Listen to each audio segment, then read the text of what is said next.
wọ́n sọ pé òun help mi bẹ́ẹ̀ ni pé ìwọ lòun feed me, you know, he now came outside to Lord. Although the Bible already said it, ẹnu wọn ní ẹ̀tàn kún sí ẹnu wọn yóò pera wọn ní wòlíì mi ṣùgbọ́n èmi kò mọ̀ wọ́n rí. I'm not surprised. It's just the general public that doesn't know who Tibetan is that they were still thinking it's making sense. And based on that apparent false claim,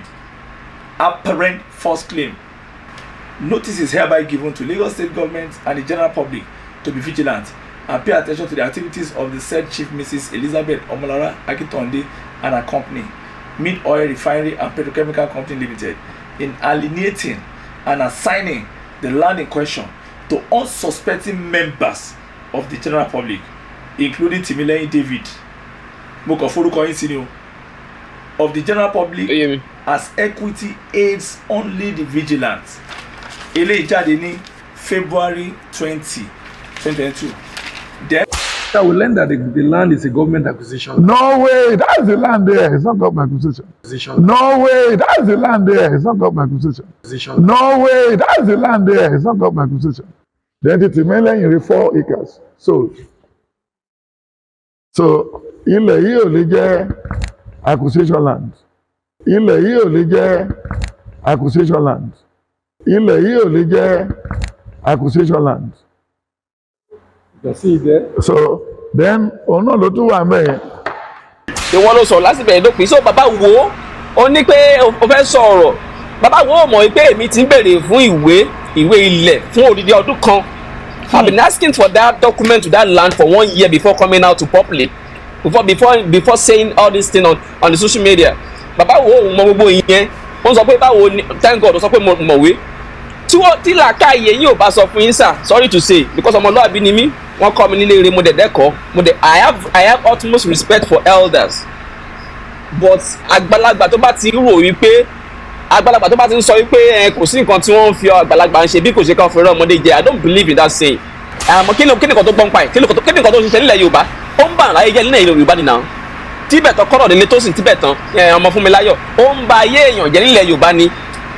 Ní ìgbà tí mo máa lọ ṣẹ́ẹ̀kì ó send statement tó ṣàfihàn bóyá send owó sí Mid Oil Mining and Petrochemical Company bóyá send owó sínú àkáǹtì yẹn statement yẹn sí mi.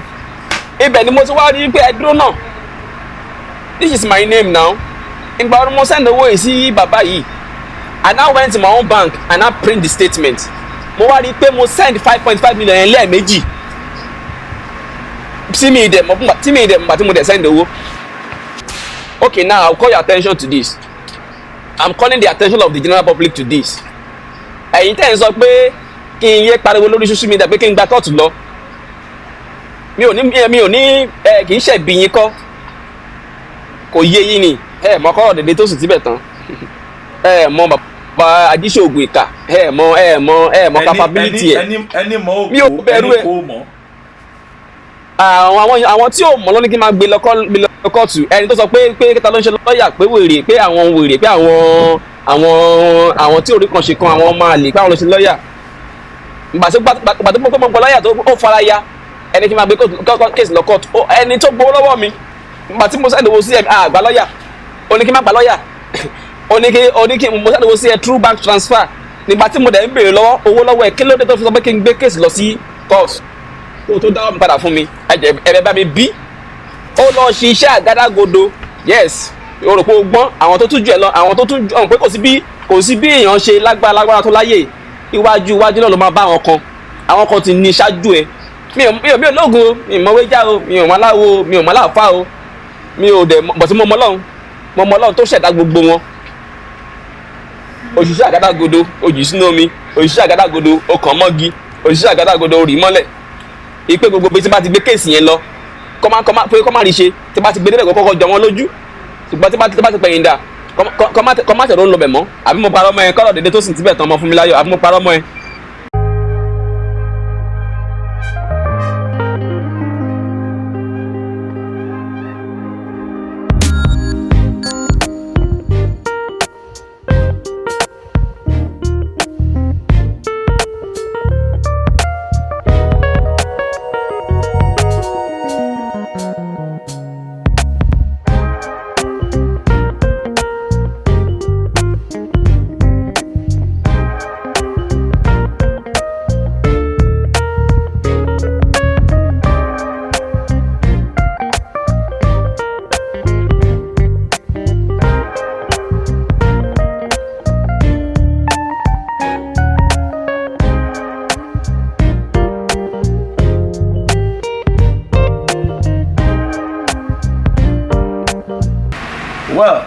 It's another very wonderful, lovely day on Asabe Afrika TV here in Nigeria.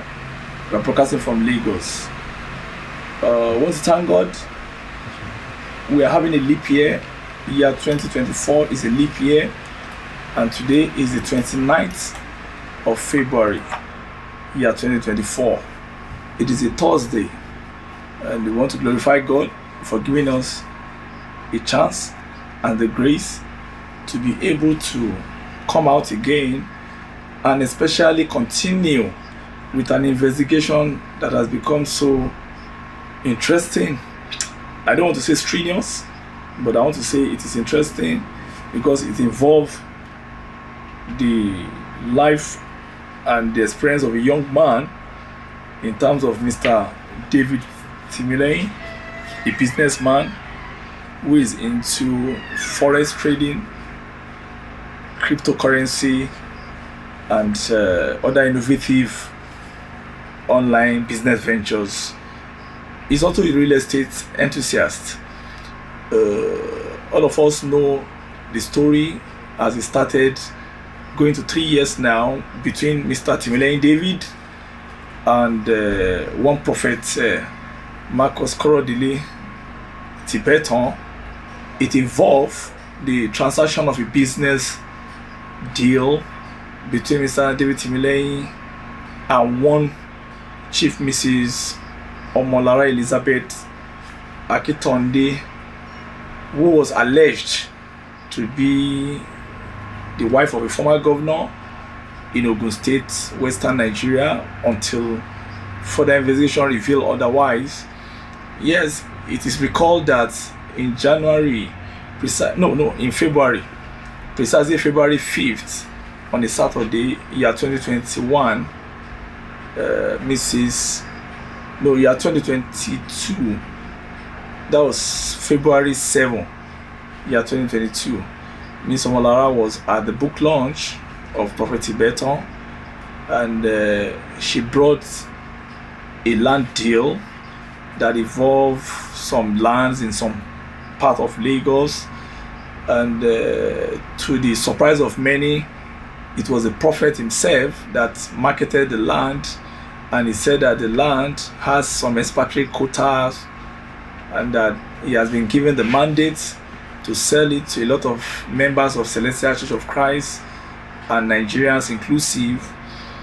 And funny enough, Mr. David Timilehin was a member, or let's say maybe a spiritual son of Prophet Ketu Tibetan at the time.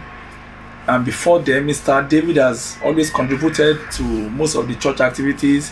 Even twice or thrice during the book launch, he has been put in a vantage position, either as chairman or chief launcher. And unfortunately, on this occasion, he was there when the land project was being marketed. And after the marketing and everything, the young man showed interest. But what Chief Mrs. Akintonde might not have divulged to Prophet Tibetan is that the land is a government acquired land, and it is for a prospective business of petrochemical and whatever. She wanted to go into refinery and all that, but now she used the prophet to sell the land to unsuspecting Nigerians. So when Mr. David Timilehin decided to buy, she allegedly sold, I think,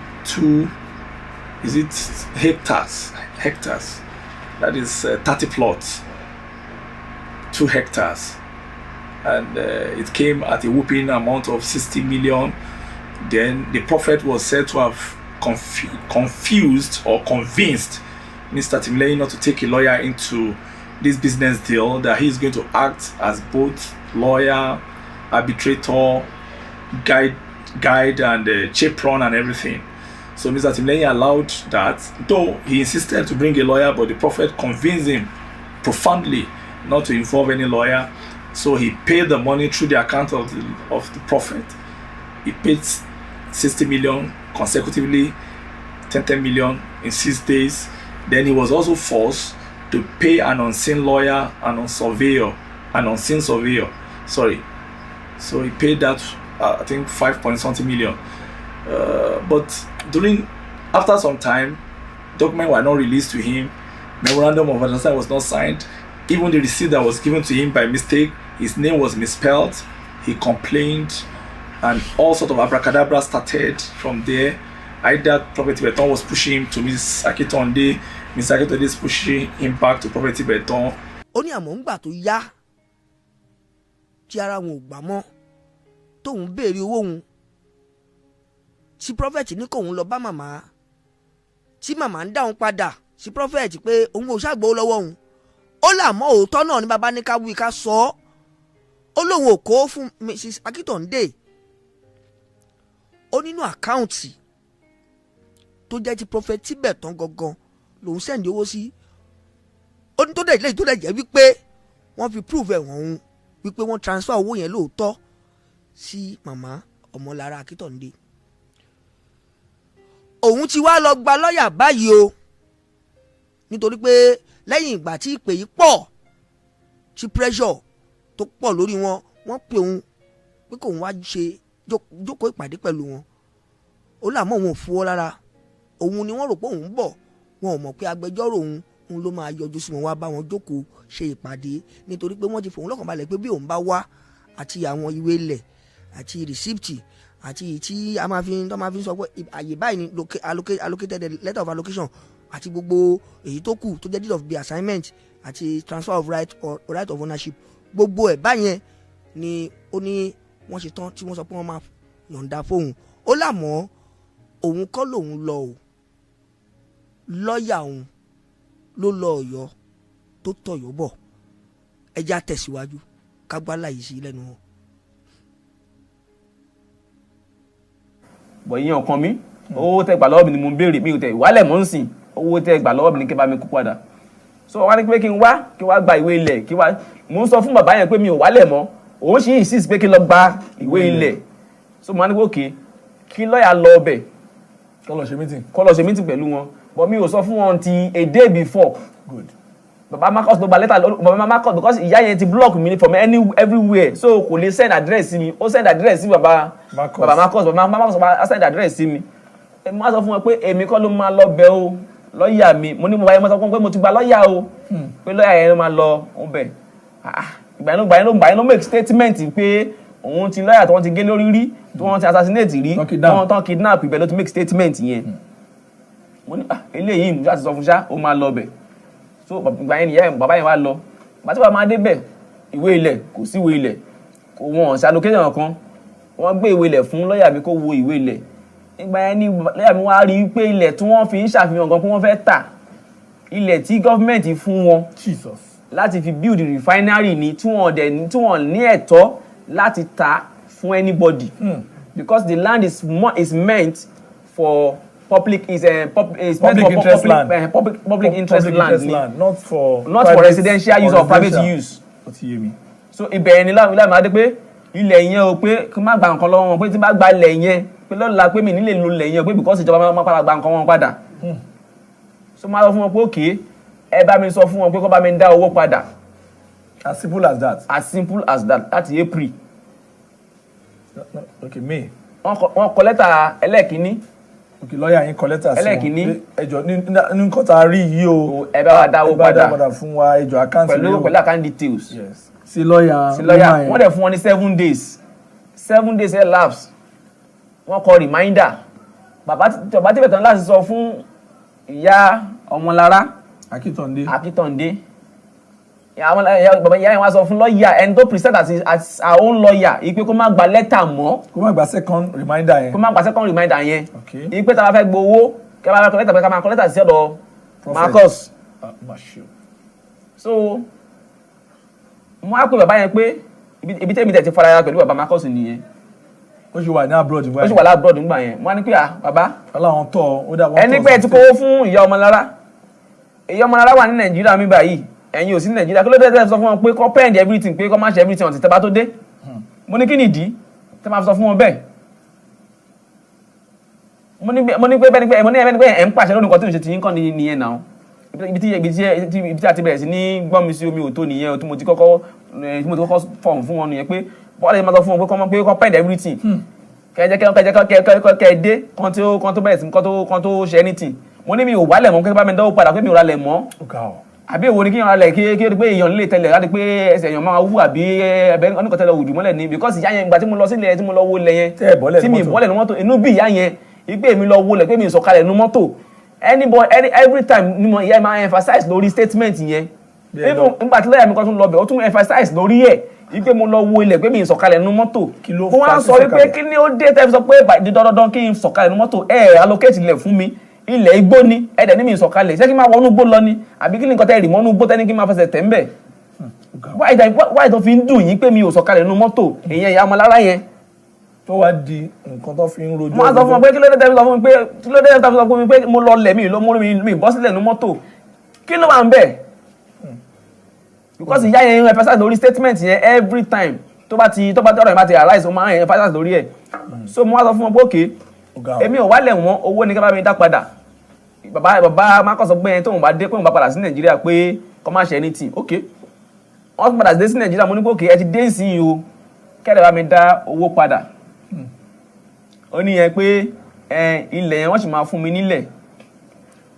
mi nílẹ̀ pé mo ní bàbá mo ní mi ò wálẹ̀ mọ́sẹ̀ mi ò nídìí ilẹ̀ mọ́ mi ò lè ní nǹkan tó tóye kí wá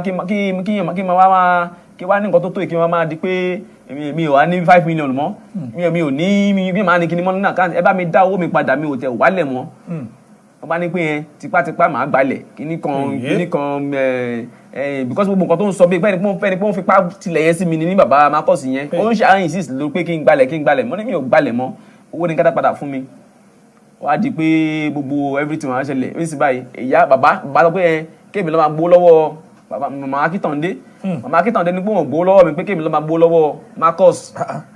Before we knew it went into 1 year, few months. They didn't show him the land. Anytime he asked for the document, they probably would say, "Don't worry, I'll get some military officers. I'll get police. We'll go there and look at the land." Even after there was correction on some of the document, the prophet allegedly kept the document. And by the time Mr. Timilehin went to look at the land was said to be near Dangote refinery in Epe. No, sorry, the Dangote factory in Lekki, Aja area. But on the 11th of January, Bejuleki, sorry, the prophet said the land is near Dangote refinery, and the refinery was at just the last phase of being declared open then. Hallelujah. Hallelujah. So màá fẹ́ kẹ́ àti àwọn agbóhùn bí ń ṣe o àti lọ sí ibi tí Dangote wà yẹn jẹ́ pé Ọlọ́run fúnra ẹ̀ ló promote wa. Ọ̀nà tó bàjẹ́ ń bì àdúrà bọ́ síbi tó ọ̀nà ti dá. Máa wo kárígò lẹ́ẹ̀kọ̀ọ̀kan torí ilé tó dúpẹ́ tó kó sí ìsòsúnmọ́ bí tó ń gbé tẹ́lẹ̀. Èmi máa sọ pé ọ̀nà ò dáa máa. Tó má lè fi bọ́ọ̀lù lẹ́pọ̀tù lọ́wọ́ yẹn máa kàn wọ́n tẹ̀. Hallelujah. Ìwé ilẹ̀ náà rí. Wọ́n tún wá ṣe ìkọ̀kan kẹ́lẹ́ tó lè yá. Wọ́n tún wá fún mi ní 17 hectares of land. Bẹ́ẹ̀ kí wọ́n àwọn ọmọ sẹ̀lẹ́tà fún. Ó tún ní trade quota area. Ó tún ní refinery. Wọ́n ní èmi ò lè talẹ̀ bọ̀ torúkọ mi ta. To buy more mark in America, if you want land in so place, yes, I can get the land for you. The Lord will bless you. So Mr. Timilehin saw the land as a prospective one, as something he can buy and sell when it matured. So he put the money and took the prophet into confidence, but unfortunately the confidence was broken. So when he decided to look out for his land after 1 year, on January 2023, he discovered that the land was not near Ibejuleki and it was never near Dangote refinery. After going around a lot of challenges around town, he discovered the land somewhere in Epe, in a very far-flung bushy area, and that was where the whole question and answer started. So, but today we are here. There are a lot of stories I'm sure a lot of you have heard one or two things about the land and the controversies. Well, after some time, when the story broke out in June, that was 2022, on Sahara Reporter and the cable, then other blogs decided to come in. Then Asabe Afrika eventually came in, I think towards the end of, is it 2022 or sometime early 2023, we decided to come in because the fact remains that Mr. Timilehin met Prophet Tibetan on our channel, and by extension Mrs. Akintonde too. So when the victim continued to pressure us, we decided to give a listening ear, and we discovered it was a huge let me call it a huge misdemeanor. Anyway, as at the last time Mrs. Akintonde came out, sometimes mid last year, I think around June, she spoke to Wo TV, that is Wo Yoruba, and she agreed, she gave her word, according to the publishers of that channel, that she's going to pay Mr. Timilehin's money within 6 months. nítorí pé nígbà tí ọ̀rọ̀ yìí jẹ jáde táwa gbé ọ̀rọ̀ yìí sórí afẹ́fẹ́, bóyá màmá ló wò ó àbáwọn olólùfẹ́ màmá àbáwọn ọmọ nínú ilé ni wọ́n pe àkíyèsí màmá sí pé màmá ẹ wá wo program yìí táwọn wò yìí, ó dà pé ọ̀rọ̀ yìí ẹ̀yin ni wọ́n bá wí. Màmá náà wọ́n wá bẹ́sùbẹ̀gbà, wọ́n tẹ àtẹ̀jíṣẹ́ ránṣẹ́,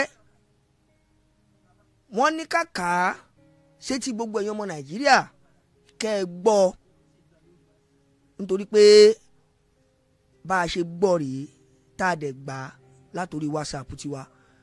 Ẹ jẹ́ a jọ lọ gbọ́ ohun tí wọ́n kọ síbẹ̀ lẹ́nu aláyọ̀ká wa, nítorí pé bá a bá gbọ́ tọ̀tún ó yẹ ká gbọ́ tòsí. A ti gbọ́ tẹnu Timilehin o, ẹ jẹ́ agbáyọ̀ká Madam Akintonde, ẹ jẹ́ ká tún gbọ́, ó ti yá. 1. Correction of First Lady title. I was never the First Lady of Ogun State.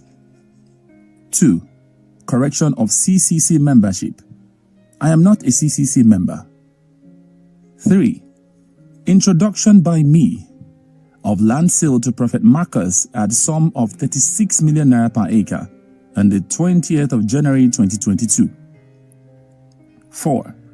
Prophet Marcus call on the 10th of February 2022 for negotiation of price to 30 million naira per acre and payment for 2 acres on behalf of his son, now known as Timilehin, payment by installment with balance paid in July 2022.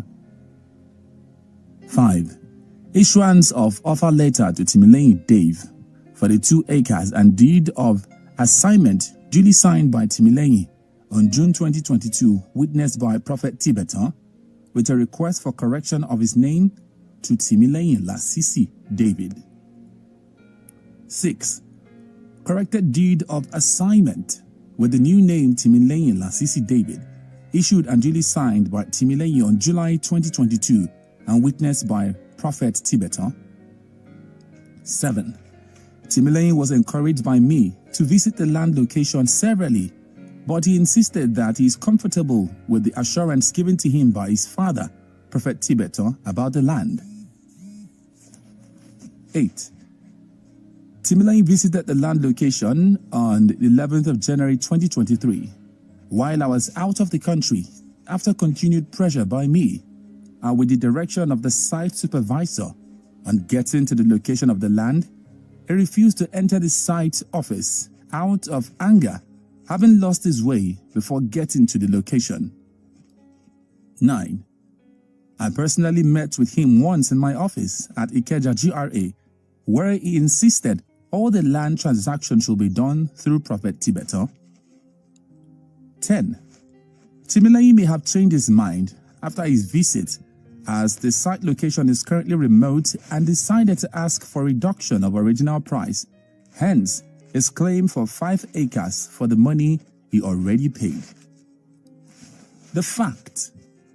11. Timilehin claims of no receipt or document is false. Not allowed to visit the land location is false. Not permitted to engage a lawyer for the transaction was his choice. I have evidence of his WhatsApp message. And claim of threats to life is false. In conclusion, a Yoruba adage says,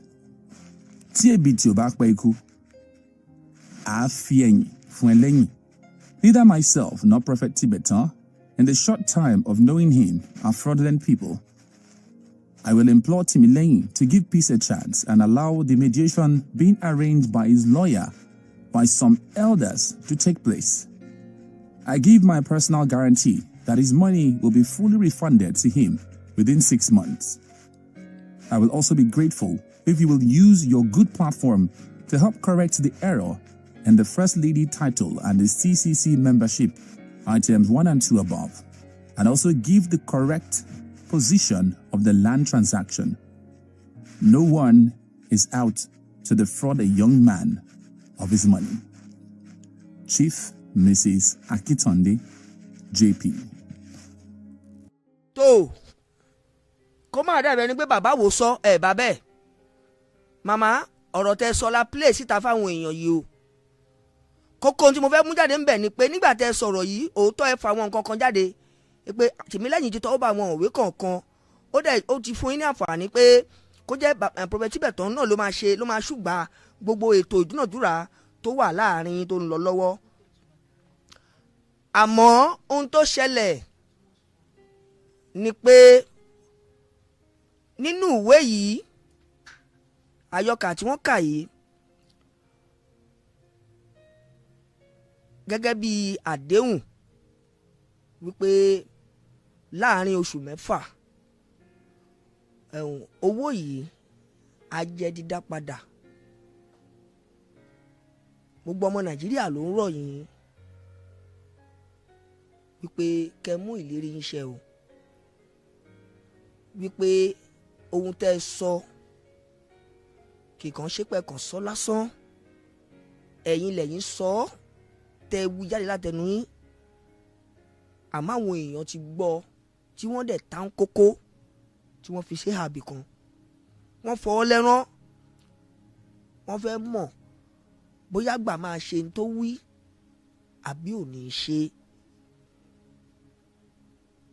Oṣù 6 máa pé ní January February o, láàrin ìgbà tẹ́ kọ̀wé yìí tẹ́ fi síta àti ìgbà tẹ́ dá pé owó yìí máa jẹ́ sísan, ká pajú ẹ̀ dé sí oṣù kìíní oṣù kejì ọdún tó ń bọ̀.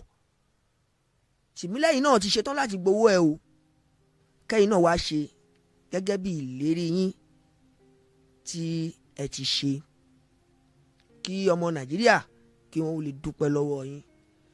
Before then, around May year 2022, I think, May and June, Mr. Timilehin's lawyer, Barrister Ayo Durojaye, met with Mrs. Akintonde, I think sometime around May 17, in lawyer's chambers somewhere in Ikeja, around Balogun, along Awolowo Way. And to God be the glory, the woman agreed that she indeed collected the money from Timilehin through Prophet Tibetan, and she gave her word that if Mr. Timilehin wants his money back, she will do what? She will return the money. I met Mrs. Akintonde in a lawyer's office at Ikeja. I met her. He summoned us for a meeting. They said, yes. I was in the office of the lawyer. The name is Barrister Harris. Very fine gentleman. We met, and I was there before her. She came. She narrated a story outside of the story, and she was to me that my client, David Timilehin, has insulted him, and that has insulted her, that she doesn't want to do anything with her again, and be with him again, that he was ready to refund his money. In the presence of his lawyer was there, and I'm all happy. Later, the lawyer, made me see with this Yoruba saying that Ipa Raja, Ipa Ota, they don't say in my purse. Now, I was even begging the woman, hey, please, don't be offended. My client was a young, brilliant man, very young chap. Maybe because of the money has been staying long, that's why he's not happy. Please don't. He said, okay, I understand, but I don't want to deal with him again. I will return his money. But my brother, lo and behold, my impression of him is that is that the woman is not a straightforward person. Not straightforward. The same thing with Tibetan. They're not straightforward because the money went through Tibetan's accounts. Now, Tibetan as a godfather, as a spiritual father to my clients, what is he supposed to do? So he's supposed to collect his receipts, the deed of assignment, the survey plan of the place, collect it from the woman as he's transferring the money to her, and hand it over to my clients. This is the document showing the deed of assignment, purchase receipt, survey plan, everything of the type of the plots we bought from her. But the bad was the case. So, my sir, my impression about two of them is that, and I can say it anywhere, and to their hearing, I will pray that they listen to me, that the two of them are pathological liars, liar and deceiver, and they were out to dupe my young clients. That's my position, sir. So, the same thing she said to Baba Wu. In fact, twice she allegedly spoke to Wu TV, and it was broadcasted worldwide. So, she said between June and December she will pay Mr. Timilehin back, even though there are a lot of hanky-panky in between. So, but right now, today is the last day of February.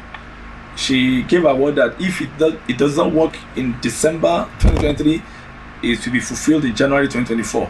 But today we're in the last day of February, and that is why we are back with Mr. Timilehin to find out what is happening to his money, to his life, to his business. So, Mr. Timilehin, good afternoon. How are you today, sir? Mr. Bingham. God bless you, sir. We're very sorry. We've been trying to reach out to you since mid-February, but we just learned that you have some other challenges that you're facing, business and all that. So, but how is the new year? Happy New Year to you, sir. How is the year to you, 2024? God has been faithful in my life, in our family life, and everyone around me to the glory of God. Thank you, Jesus. We are doing fine under the grace of God. Nothing is impossible under the grace of God. So we are living fine. We are doing great. I'm wishing you a compliment of the year as well. Thank you so much, sir. God bless you, sir. Well, the last time I saw your interview on Baba Shogoli TV, and I think I enjoyed some of the revelations, and I'm giving you kudos for the sense of delivery. But let me ask you, sir, that this is 2024.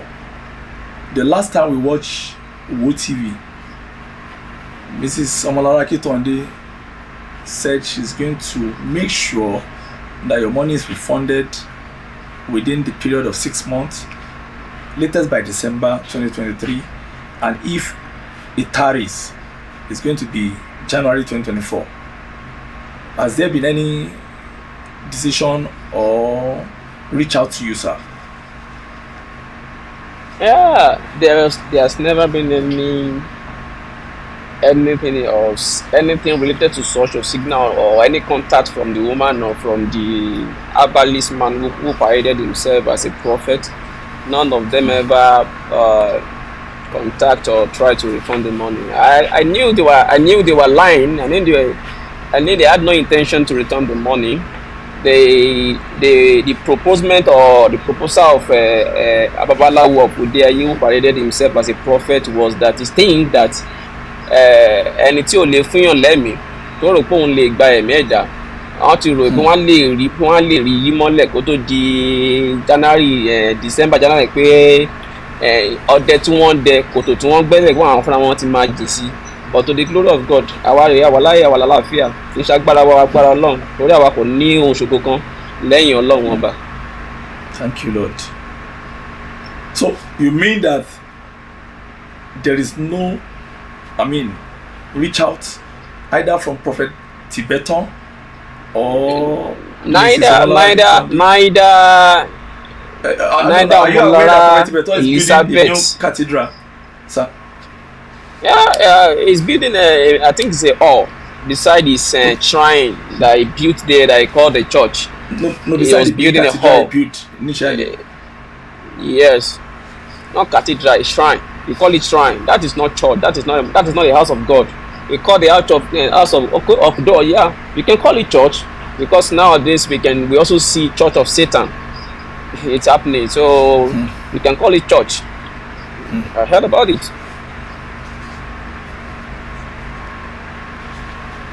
So the prophets, None of them ever contacted me. Not the woman, not the man. None of them contacted woman. me or ever.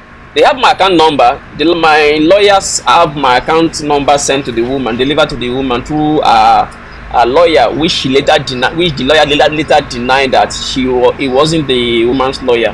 My account number was given to them, so nothing there. They never returned my money since then. Like I said earlier, they never intend to return the money. All they were trying to do is, if they cannot kill him, let them put him into trap. That was all they were running about trying to do. But to the glory of God, they will fail. If God be God, they will always fail. no, I'm shocked. What you are saying in essence that your money has been sleeping with them for more than 2 years now, since 2022, You know, and the intention of the Baba Ologun Ika of Odiaye, who built a shrine Ajegunle, Lagos State. okay, His intention was he has taken the Marcus Korodele Tibetan ọmọ Funmilayo. He has paraded himself. He has to him it was a complete done deal. A work already been perfected. In the sense that if believe that he has taken the money from me, nobody can ever take it back from him. What many people don't understand about this matter is that I've been asking this money. I've been asking about documents received and everything for good 1 year before coming out to ever discuss with anybody. Before I even discuss with you yourself, I've been asking for the document and everything for good over 1 year before coming out to the media, before disclosing anything to the public. That is what many people don't understand. It was after I discovered that these people actually think nothing can be done, or I cannot do anything to take my money, because they believe they know everybody. They believe they know politicians, they know Tinubu, they know Tinubu's daughter, they believe they know everybody, they know police, they know military. They believe that anywhere, whenever I take the case to, they are always there. That is what is believed. Even to some extent, we did that 1 year when I was asking for my money. Marcus Korodele Tibetan, Baba Ologun Ika, it was all he was trying to do was to make sure I leave this country. So for that, I left that night. I did everything. Even I was arranging. If we can get a visa and go to Texas, it will be better. Rather for you to waste money, say, okay, the house in Abuja, you will rent it out. So he will go for that. Then we try visa. So he didn't get visa. And it's not a do or die thing.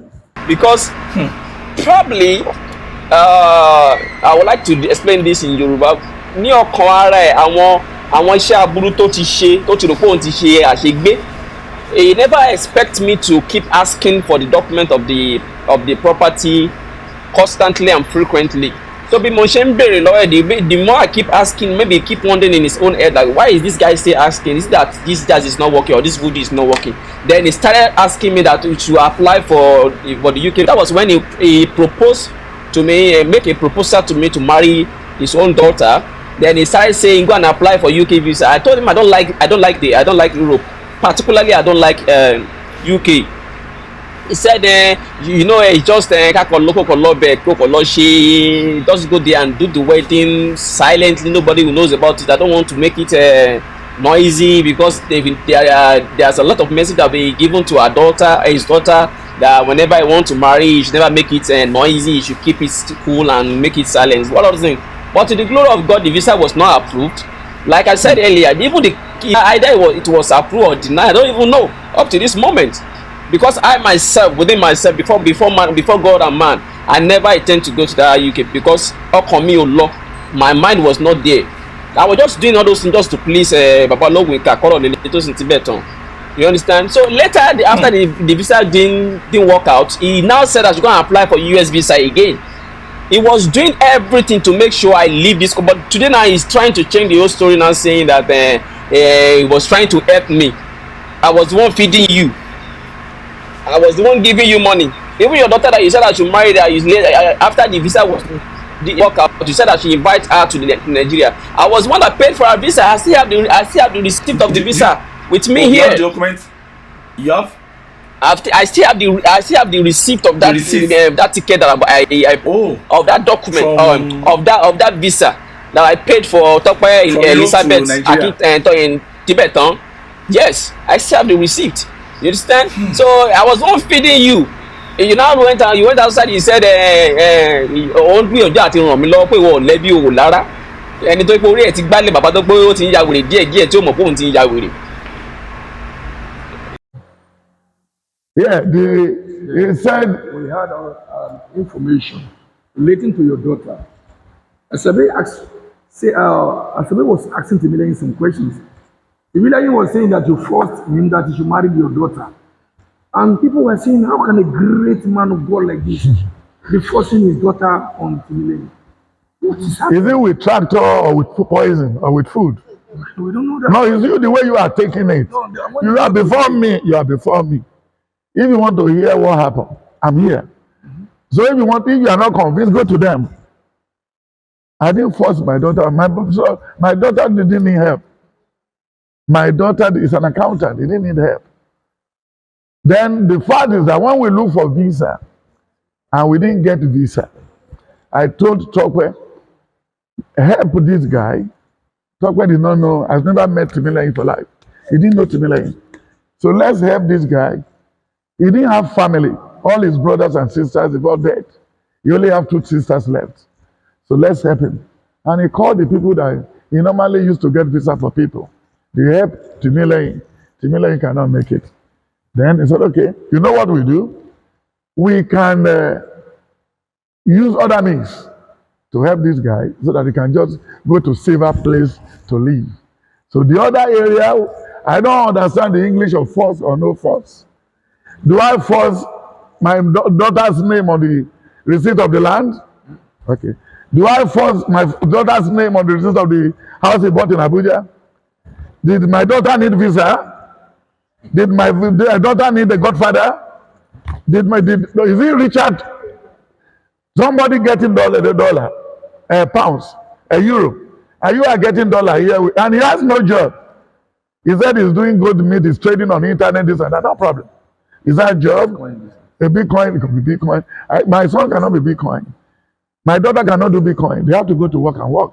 I work with my hand, they can go and work. I'm not jealous about it. He can work for him. His Bitcoins and yellow coins and triple coin can work. That's his own. Mi ò ta tẹ́tẹ́rí, mi ò ṣiṣẹ́ ìjọba, mi ò lè ṣe, so ṣe big deal. So once on that he forced it, to get out of it, we should forget about it now. Èyí gbogbo kan tó ń sọ káàkiri, Asabe ló wà ń di ẹ̀. Yeah, I was the one paying whenever you're coming to Abuja, you always call me. I'll be the one to book your both through and fro tickets. I was the one paying for it without taking a dime from flight ticket. Yes, you tell me you are going to you want to book lunch, I will give you money, and like a time like this now. A time like this, ni our Christianity, he will call me you know among of the roster people who are going to feed people after fasting. I will give you money. All those things, I see them as normal thing. Or once upon help me, then pay one feed. You know, it now came outside to Lord. Although the Bible already said it. Ẹnu wọn ní ẹ̀tàn kún sẹ́nu wọn yóò pera wọn ní wòlíì mi ṣùgbọ́n èmi kò mọ̀ wọ́n rí. I'm not surprised. It's just the general public that doesn't know who Tibetan is that they were still thinking it's making sense. Bàbá wo ọ̀rọ̀ yìí máa fẹ́ dàbí insult. Bíbélì sọ wípé kí a máa fi Kọ́wádìí owó kí a dáadáa. máa fi kì í ti ṣe yẹn kọ́ kí a máa fi ọkàn wa sí kí a máa ṣàkíyèsí ọjọ́ orí wa kí ó bá lè fi ipa ẹsẹ̀ kí ó bá lè fi wá sí ipa ẹsẹ̀ ọgbọ́n, believing that the way tó bá yẹ bí èèyàn bá ṣe ń dàgbà èèyàn máa ń ní làákàyè sí èèyàn máa ń ní òye sí ni. I believe that bàbá wo I don't know bóyá Ọmọlára Elizabeth ìyá dáadáa ìyá òṣì yẹn bóyá ó ti fún lówó ni o fi lè so òótọ́ bọ̀rọ̀ ṣe rí. I'm not saying you should be on my own side. I'm not saying you should support me. O lè sọ but just say it as it is. You don't have to side me. Ó sọ pé ti mọ Tibetan rí ẹ ti gbọ́ kíní kan tó gbọ́ tó ṣe ṣe Tibetan ò kí ń ràn yàn lọ́wọ́. I was seeing some of his videos recent tó ń parọ́ pé òun help yàn. Tibetan never help people, don't help people. Tibetan said it. He said his money is his blood. Ó ní owó òun lè jẹun lówó òun àbí owó òun lè jẹun. He doesn't help people. He said church don't give to people. You give to church. Tibetan don't help people. He now coming out. Tí àwọn bá fẹ́ jẹ́rìí ṣe bẹ́ẹ̀ ni tó fẹ́ jẹ́rìí ló yẹ kó sọ pé o ṣe nǹkan bẹ́lẹ̀ fún mi. Kì í ṣe ìwọlé ẹ̀kọ́ máa kó o ṣe nǹkan bẹ́lẹ̀ fún ìwọ ló sọ láti bẹ̀rẹ̀ dópin. So bàbá wo ó ní pé o fẹ́ sọ ọ̀rọ̀. Bàbá wo mọ̀ pé èmi ti ń béèrè fún ìwé ilẹ̀ fún odidi ọdún kan. I've been asking for that document to that land for 1 year before coming out to public. Before saying all this thing on the social media. Bàbá wo mọ gbogbo ìyẹn. Wọ́n sọ pé báwo ni thank God ó sọ pé mo mọ̀wé. Tí làákàyè yín ò bá sọ fún yín sir, sorry to say, because ọmọlúwàbí ni mí, wọ́n kọ́ mi nílé eré mo dẹ̀ dẹ́kọ̀ọ́, I have utmost respect for elders. But àgbàlagbà tó bá ti rò wípé àgbàlagbà tó bá ti ń sọ wípé kò sí nǹkan tí wọ́n ń fi àgbàlagbà ń ṣe bí kò ṣe kàn fẹ́ràn ọmọdé jẹ, I don't believe in that saying. Tí ò bá sí pé àgbàlagbà tíyàn ti fún lọ́wọ́ tí ọ̀wọ̀ ẹ̀ tí wọ́n á dàbí ẹni pé ó ti ń sọ̀yàn di òmùgọ̀. Ṣé bàbá wa fún mọ̀ wípé oògùn ní Tibetan fi gbowó lọ́wọ́ mi tó o bá tẹ̀lé sọ síta? Ṣé làákàyè yóò sọ fún mi? I said I want to have my own lawyer. Ó ní kí n má gba lọ́yà. Ṣé o rò wípé mo fẹ́ gba ilẹ̀ ni? Omoye ilẹ̀ tó fún mi lẹ́kọ̀ọ́ tí mi ò gbà ni. Omoye ilẹ̀ tó fún mi l'Abuja tí mi ò gbà. Omoye kíní kan wọ́n ra mọ́tò fún mi ní US mi ò gbà. Ìrọ́lẹ̀ ní gbogbo ẹ̀. The woman in question said his lawyer is going to take charge. The one he brought to me. My own receipt I signed for. I paid for the lawyer fee. So it's only one lawyer can handle the two transactions. So automatically I pay for my own. I pay lawyer fee. I pay for the Lagos State. I paid everything. So when it's time, if you want to bring your lawyer, that will be when you are selling your plots. When you are selling to people. But this one said he has his own certified lawyer. Let us try and use his lawyer. And that's all. Ọ̀ṣà olò Ọlọ́run tó fẹ́ fi ẹ̀ṣẹ̀ sí ló jẹ́ kó orí ṣe ń gbà yẹn. Ọlọ́run tó fẹ́ fi ẹ̀ṣẹ̀ sí ló jẹ́ kó orí ṣe ń gbà yẹn. Bàbá wọn wá ń sọ pé báwo ni èèyàn ṣe máa ra lẹ̀ tí ò ní gbalẹ̀. I said I could not even set my eyes on the land before I even pay. Ṣé làákàyè yóò sọ fún yín ní bàbá? Tí ó dìgbà tí màá tó fi gbogbo ẹnu sọ̀rọ̀ fún yín kẹ́kẹ́ kí òye bẹ̀rẹ̀ tó yé yín ni. I said I could not even set my eyes on the land. And then another mistake tí bàbá yẹn make, he said receipt. He said only one call receipt fún mi pé mo sọ pé receipt orúkọ ṣe mi orúkọ ẹ that was a typographical error on the receipt. I was never issued any receipt. What they gave to me was deed of payment. There was never any issue any issuance of receipt of the payment I made to them. Gbogbo ẹ̀ mo dẹ̀ ń bè lọ́wọ́ Tibetan then sọ fún mi pé máa ní sùúrù. Tibetan, he said the first money he paid to the woman was 36 million. Remaining he made 24 million. The woman called me herself. Tó ń sọ pé ò gbowó lọ́wọ́ mi. Mi ò send owó yẹn directly sí woman yẹn gbà yẹn torí wípé true Tibetan ni mo fi mọ̀. I said, Timilehin, let me tell you the bitter truth, my son. You said you want to make me your father. Don't pay the money directly to Akintonde. Pay the money through my account. I will send Wale to go on the table and bring the printout. So the money went through UBA to the account. So that you can be the intermediary. Yeah, exactly. Oh. So the woman will not say, you didn't pay money or you pay money, because I knew they will still fall back to where they met. You can hear the facts now. You don't They will still fall back to where they both met. Torí irú ọjọ́ èní kí ọ̀rọ̀ lè dùn sọ because ìyá yẹn mi ò mọlé ẹ̀ office tí mo mọ̀ tí ìyá yẹn ń lò I only went to that office once and that was the only time tẹ́mi pẹ̀lú tí èmi pẹ̀lú. No, wait sir, I'm very sorry. Ẹ má bínú, mo fi wá ọmọdé yín lẹ́nu. Ẹ má bínú. Nínú nǹkan tí Tibetan sọ, what Prophet Tibetan said in one of his right of reply interview in one of his interviews, he said you and the woman you met in his house, and that when you complained that your name was wrongly spelled, that you met in his house, you signed, then he now left the two of you and he traveled abroad. I didn't hear anything about it. Meanwhile, the woman said the woman in her own, she said she saw you just once. Please, can you clear that? Did you meet her twice? Is there any time you met with her in Tibetan's house? When there was a little discrepancy on the name and the acre, so it was around late in the night that Akintonde came when they want to sign the land. I said, okay, no problem. Timilehin, go and sleep in the other room there. Then when it's tomorrow, you can go because it's around 10, 11. So he said, no, you can still go. No problem. You are adult in Abuja, you are a big boy in Abuja. You know the reason I told you the other day that I cannot be your father because you have your own plan. Volkswagen and Mercedes are both cars, but their engines are the same, are not the same. So you can go. Now you're not putting in his word that he decided not to sleep in my house. I didn't have a house. You know there's a saying that a big liar must have a retentive memory, which is very far from Marcus Korodele Tibetan. It's just tó bá ti la ẹnu ẹ̀ gbàgbà bẹ́ẹ̀ náà ṣe fẹ́ yẹn tí tọ́mọ máa jáde lẹ́nu ẹ̀ lẹ́rẹ̀kẹ́ méjèèjì yẹn tó bá ti la ẹnu ẹ̀ gbàgbà yẹn bó bá yẹn sọ̀rọ̀ yẹn kò he doesn't process word before saying it out kò ní làákàyè kò ń rí. Ẹni pé gbogbo nǹkan tó ṣẹlẹ̀ yẹn ẹni pé it doesn't feel like pé ẹni pé ó move òun because kò ní ìtìjú èèyàn ibi ni wọ́n bí ẹni ibú ni ibú ló wá ṣe nínú ayé àwọn ibi tó dẹ̀ wá ṣe náà yẹn náà àwọn ibi ibú tó wá ṣe nínú ayé náà ló dẹ̀ ń ṣe lọ yẹn. Àwọn ibi tó wá ṣe nínú ayé òun náà ló ń ṣe lọ yẹn. I never met with Omolara mi ò mọ ẹni tó fi joyè mi ò mọ ẹni tó fi irú àwọn èèyàn bí yẹn tó lóun jẹ́ Omolara Elizabeth mi ò mọ ẹni tó fi irú èèyàn bí yẹn jẹ́ oyè. That was why I'm saying I said mi ò mọ ẹni tó fún lóyè àwọn ẹni ibi àwọn ẹni tó yẹ kó ní láwùjọ àwọn ẹni tó yẹ kó máa kà má gbàlagbà tó bá dáná gbàlagbà tó yẹ kó máa fọwọ́ bojú wọn tẹ bá rí èmi báyìí sìn. I'm not yet my 40s. Ìwọ ìyá àgbàyà 74. Bàbá wèrè Ajíṣògùn Ẹ̀ka ọ̀fọ̀dé ayé tó pẹ̀rẹ̀ ní wòlíì. Èyàn wà ní ṣe 62. Ẹ̀dẹ̀ jókòó ti ọmọ tẹ́ ẹ lè bí. 63. Ẹ̀dẹ̀ jókòó ti ọmọ tẹ́ ẹ lè bí. Ẹ wá ń dùn sí lójú ara yín. Ẹ wá rò pé ẹ gbọ́n. Ìjẹ́ kò yẹ kó fọwọ́ bojú wọn.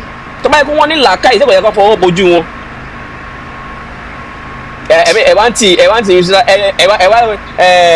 Ẹ wá sọ̀rọ̀ ayé di adìyẹ tó mọ ọmọ tiẹ̀ ràgàbò ẹ wá ń fìtínà ọmọ ọlọ́mọ adìyẹ tó orí òròmọdìyẹ tí kò rí ìyá títí ẹ̀ orí òròmọdìyẹ yẹn ó fi ọmọ títí ẹ̀ ràgàbò ìyẹn fẹ́ súnmọ́ pé kó lè ràgàbò ọmọ òròmọdìyẹ yẹn ó ṣan ìyẹn sá lọ bí ìyẹn sá lọ ó wá rí aláàánú ó sá wọnú yàrá kan òjò bá bẹ̀rẹ̀ sí ní rọ àgbàrá dé àti adìyẹ àti òròmọdìyẹ tẹ́lẹ̀ tó ń ràgàbọ̀ ọmọ ẹ̀ òjò bá gbogbo wọn lọ bí ọ̀rọ̀ ṣe máa rí nìyẹn because tẹ́yìn bá rò wípé tẹ́yìn bá rò pé tẹ́yìn bá rò lọ́kàn ara yín pé ẹ fẹ́ kó dáa fọmọ títí yín lọ́la kò yẹ kẹ́yìn lè máa nà ká ibi sọmọ lọ́mọ. I never met with Omolara Elizabeth in Korodele Tibetan's office, never. Mi ò ever jókòó pé Omolara Elizabeth jókòó Tibetan jókòó mo jókòó. It has never up till to date it never happened. I only met with Omolara Elizabeth once at her office in the Oduduwa Crescent, GRA Ikeja. That was where I met with Omolara Elizabeth. Ìyá ibi, ìyá tó yẹ kó sọ̀kò pa. That was where I met her. I've never met with the woman at Tibetan's office. Tibetan dem parọ́ wípé we came to her office. I was given receipt. I said they never issued anything called receipt to me. They brought deed of assignment, and the deed of assignment only ẹ rántí pé tíbẹ̀ tó sọ fún mi pé òun kọ́kọ́ send 36 million out of 60 million. Ó ní pé òun fẹ́ lọ wo ilẹ̀ yẹn kóun tó balance 24 later ó lóun ti balance ẹ̀ bàbá ǹjẹ́ ti lọ wo lẹ̀ ó ní òun ti lọ wo lẹ̀ ó lóun record tíbẹ̀ ó lóun record Ọmọlára Elizabeth yìí pé for future reference pé ó tún máa sọ pé òun gbọ́ owó lọ́wọ́ òun ni ìyẹn by the way ó dẹ̀ wá ń pa irọ́ wípé èmi àti woman yẹn àti pé àwa ṣe ọ́fíìsì lọ́dọ̀ àtọ́dọ̀ ẹ̀ pé adẹ̀ pé mo dẹ̀ complain nípa orúkọ pé adẹ̀ kó ra wa lọ pàtìpá yẹn fún òdẹ̀ gbọ́n pa ẹ̀ mọ́ pé wọ́n padà ń gbọ́ ní US wọ́n á ṣe bíyàn pàtàkì ìwọ́n tó kì í ṣe ní pàtàkì wọ́n bẹ́ẹ̀ ni ibú ní ẹ́ ìran ò ṣe rere ìran ò lówó rí tó ìwọ̀n máa change tó wà lọ́wọ́ ẹ̀yẹn ó ju ẹ lójú ọ̀hún ní pé ìwọ́n wà lamẹ́ríkà ẹni sí mọ́tò Amẹ́ríkà máa Canada ṣebí US àwọn Amẹ́ríkà tó ń lò ṣebí ọlọ́mbà àwọn ìlà ìjẹni ṣebí àti gbogbo nǹkan tó ń ṣe gbogbo àwọn tó ń pàlàyé là ń gbọ́ náà àtẹni tó ń ti ọmọ ẹ mọ́ pé kó jẹ́ kó lè kó ọmọ ọkùnrin kó fẹ́ ọmọ obìnrin bóyá ń fẹ́ ọmọ ẹ ń bẹ̀rẹ̀ káàkiri gbogbo ẹ̀ láti gbọ́ náà ó dẹ̀ ń sọ bẹ́ẹ̀ ni pé Amẹ́ríkà bẹ́ẹ̀ ni kó jẹ́ àwọn pàtàkì ń bẹ̀ ṣe bẹ́ẹ̀ ni ibi ni ẹ níbẹ̀ ó sọ pé àwa èmi pẹ̀lú Ọmọlára àwa sọ́fíìsì ibi Ọmọlára fún ara ẹ̀ wọ́n ti jẹ́ ó ti sọ́ńtà náà ó ti sọ pé òun she has only set her eyes on me once at her office ìwọ kọ́rọ̀ déédéé tó sì ti bẹ̀tọ̀ dẹ̀ sọ pé àwa sínú ọ́fíìsì yẹn kí ló ó lè pèrè ní wòlíì why line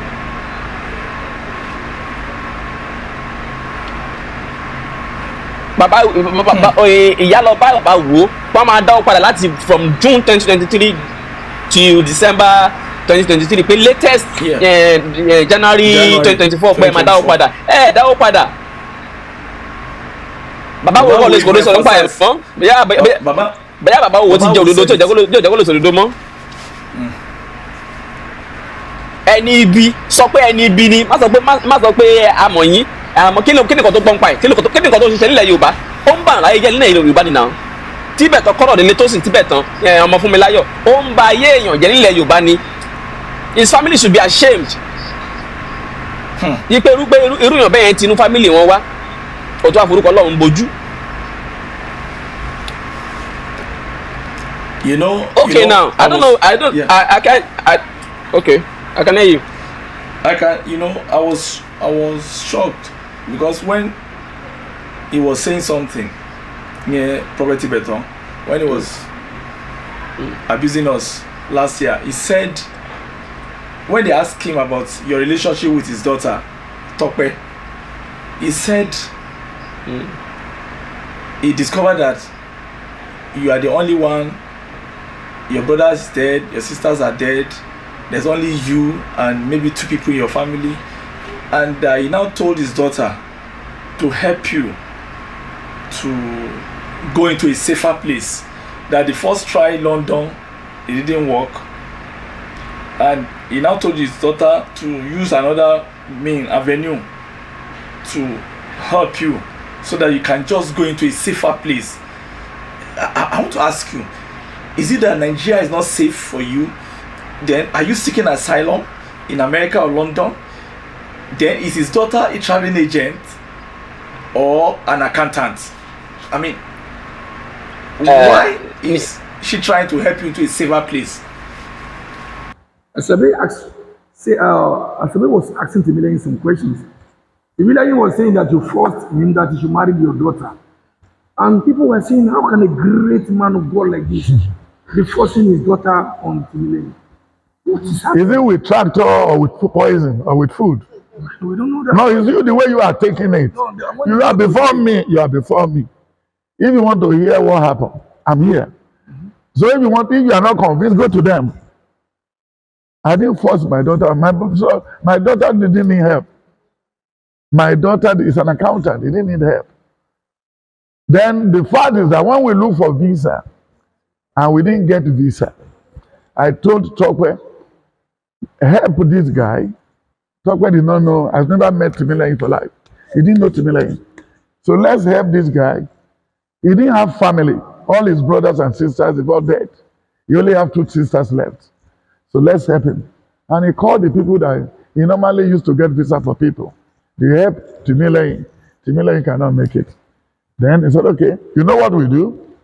We can use other means to help this guy so that he can just go to safer place to live. Go to safer place to live. go to safer place to live. So the other area, I don't understand the English of force or no force. Do I force my daughter's name on the receipt of the land? Okay. Do I force my daughter's name on the receipt of the house he bought in Abuja? Did my daughter need visa? Did my daughter need a godfather? Is it Richard? Somebody getting dollar, pounds, euro, and you are getting dollar here, and he has no job. He said he's doing good meat, he's trading on the internet, this and that, no problem. Is that a job? Ní agbára Ọlọ́run òun ló máa fọwọ́ ara ẹ̀gbọ́n ọmọ ẹ̀ sí torí ìyá mi wà láyé, ìyá mi ò dẹ̀ ní fojú sunkún mi, ìyá mi ò dẹ̀ ní kúkú àìtọ́jọ́, ẹni bá ro kúrò mi tàbí tó bá ro kúrò ìyá mi àbí ro kúrò ẹ̀gbọ́n mi àtàbúrò mi, ẹni tàn ló máa ṣánkú, ẹni tàn ni ilẹ̀ máa lanu tó máa gbé mi, ẹni tàn ni ilẹ̀ abẹ́rẹ́ jẹ, ẹni tàn Ọlọ́run máa dá ẹ̀mí ẹ̀ légbodò. Àwọn ẹ̀gbọ́n mi wà láyé wà lálàáfíà, àbúrò mi wà láyé wà lálàáfíà. Mo ní pé asọdùn ẹ mọ̀ àwọn ọmọ títẹ̀ ló máa tọ́jú ẹ̀ kú, àwọn gbogbo àwọn ọmọ títẹ̀ ló máa tọ́jú ẹ̀ kú. Àwọn èmi àtàbúrò mi àti ìyá mi àwa kì yóò kú kíkọ bí kò ṣe yíyè. Ìgbà tí àkókò tá a dájọ́ pẹ̀lú Ọlọ́run, ẹ̀dá tó bá ní pé òun fẹ́ yọ kúrò ńbẹ̀, Ọlọ́run á fi ẹ̀mí ẹ̀ rúbọ. Àwọn ẹ̀gbọ́n tèmi wà láyé, àwọn àbúrò tèmi wà láyé, ìyá tèmi dẹ̀ wà láyé. Òun ni ònẹ́bì. Òun ló ń fi ọgbọ́n sọ fún nǹkan tó máa ṣẹlẹ̀ sáwọn ọmọ tòun lọ́la ni lójú ayé títí ẹ̀. Àìjẹ́ bẹ́ẹ̀, ìyá ẹ̀gbọ́n tèmi wà láyé, àwọn àbúrò mi wà láyé, onípa àwọn ẹ̀gbọ́n àwọn àbúrò ẹ̀ pé onípé owó lẹ́gbọ̀n ò lábúrò. Kí ló ó kàn ń sọ àsọdùn because kò fẹ́ kí àṣírí ó tú pé òun fi ọmọ òun bẹ̀ mí. Ó ga ọ. Kò fẹ́ kí àṣírí yẹn, kò fẹ́ kí àṣírí ló ń try àti cover. Ọlọ́run tẹ̀ láṣìírí Ọlọ́run gba kóòtù lọ. Àṣírí yẹn ni ò fẹ́ kó tú because torí pé ó fẹ́ ọmọ ẹ̀bẹ̀ mí, ó dẹ̀ mọ̀ pé kí la ti ń gbọ́ pé ẹni tó pẹ̀lẹ́ ní wòlíì pé òun ni the only prophet tó wà ní gbogbo Africa. Tested and confirmed. Kó tètè yé kó tó kọjá. I'm a true prophet of God, tested and confirmed. Tó ń sọ káàkiri bí kí la ti gbọ́ pé irú òun ló ń fi ọmọ ń bẹ ọkùnrin olófin yí pé àwọn ọmọ òun ti kú, bí àwọn ẹ̀gbọ́n àtàbúrò gbogbo wọn ti tójú ń kú.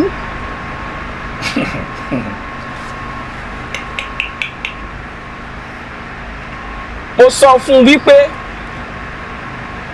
kò sí ibi tó dàbí ilé. Tí mo bá fẹ́ kúrò ní Nàìjíríà mi ò ní pàdé Tibetan, tí bá ti máa pàdé Tibetan bóyá abroad mo ti máa pàdé ẹ̀. Àwọn ọ̀rẹ́ mi none of them were in Nigeria now, they all travelled. Even mo ti bá kan sọ̀rọ̀ nínú wọn ní last sọ fún mi pé ó ní òun mọ̀ nǹkan tí mo ń ṣe ń bẹ̀ yẹn. Ó ní I don't know what they are still doing in that country. Ó ní òun mọ ẹni tó ń sọ fún mi pé Nàìjíríà ò sì máa dáa, pé mo kàn jókòó síbẹ̀ yẹn pé Nàìjíríà is good, Nàìjíríà is good, Nàìjíríà is good, Nàìjíríà will be good, Nàìjíríà will be good. Okay, ṣe rí nǹkan tó ṣẹlẹ̀ ní xenophobia ní South Africa yẹn, ó kọ́ mi lọ́gbọ́n wípé kò sí ibi tó lè dàbí ilé. Ṣẹ̀dẹ̀ rí ìdílé tí àwọn èèyàn wọn fi ń sá kúrò ní Nàìjíríà tí after máa ṣẹlẹ̀, Nigeria government ò ní lè rescue wọn. Mi ò gbàdúrà kábọ̀ gbogbo wọn tó ń lọ, Ọlọ́run á jẹ́ kó wọ́n kérò kó wálé o, because àjò lè dùdùdù kó dàbí ilé. So mo máa sọ fún mi pé èmi ò really fancy pé tí bá tẹ̀ máa travel pé kò tẹ̀ wá ń ṣe irú Europe yẹn, pé tí bá àwọn wèrè àwọn British pé tí bá àwọn náà wà ní gbogbo nǹkan tó ṣẹlẹ̀ ní Nàìjíríà, pé tí bá àwọn lọ́wọ́ à ń dẹ̀ pé kí ló dé kí afẹ́ máa sá lọ bẹ̀. Pé èmi ò like pé tí bá tẹ̀ máa travel pé maybe for business purpose or for pleasure. Pé tí bá débẹ̀ pé ọmọ abẹ respect máa wà.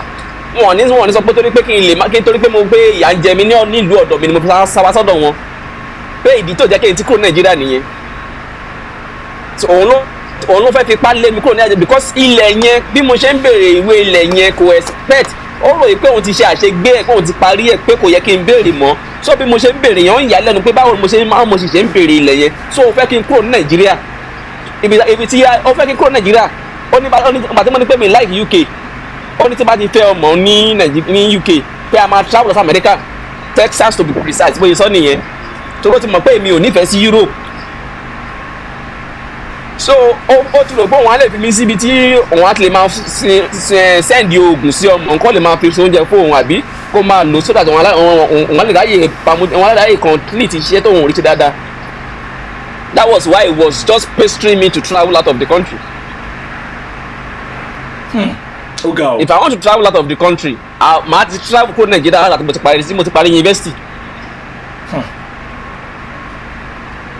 And somebody ènìyàn tó lè kó 65 point something million up to 70 million lẹ̀ tó ṣe business ń bí báyìí. 71 million 71 million ní Tibetan gbà lọ́wọ́ mi 71 million. Okay. In fact, I was coming there but bẹ́ẹ̀ ṣe ti fẹ́nu bá ń sìn, I'm still coming back to the issue of the daughter.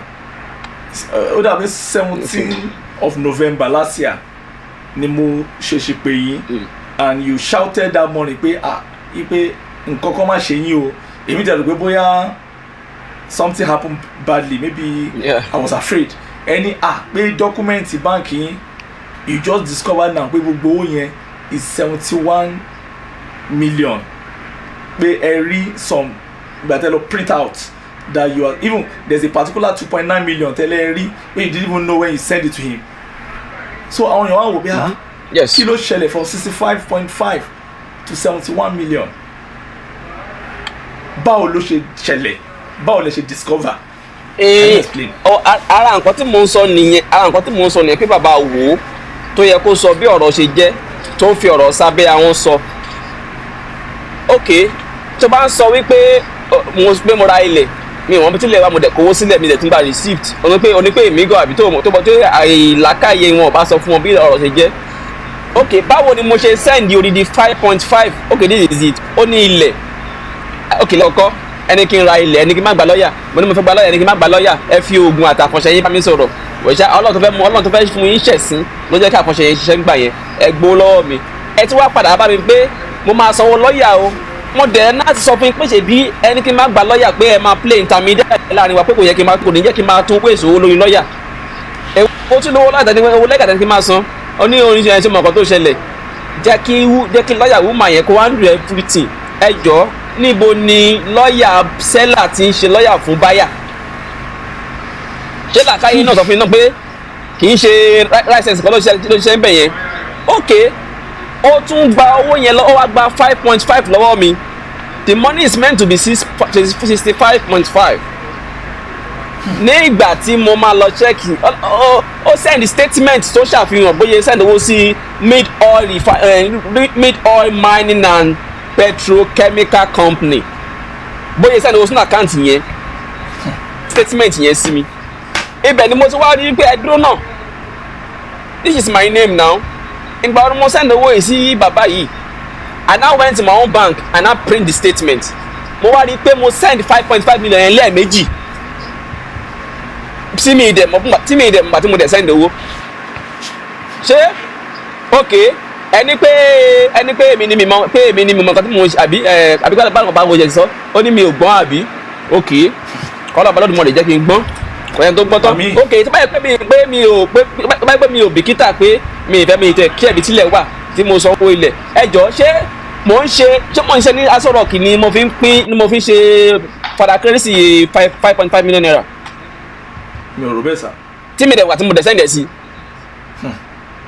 now mo sọ wípé owó yẹn 70 million naira ṣé mo nǹkan títí bẹ̀ tán ṣé mo ìwà tó bá ń ṣe ní central bank tó bá náwó nàkúnà gan yẹ kí wọ́n gbé.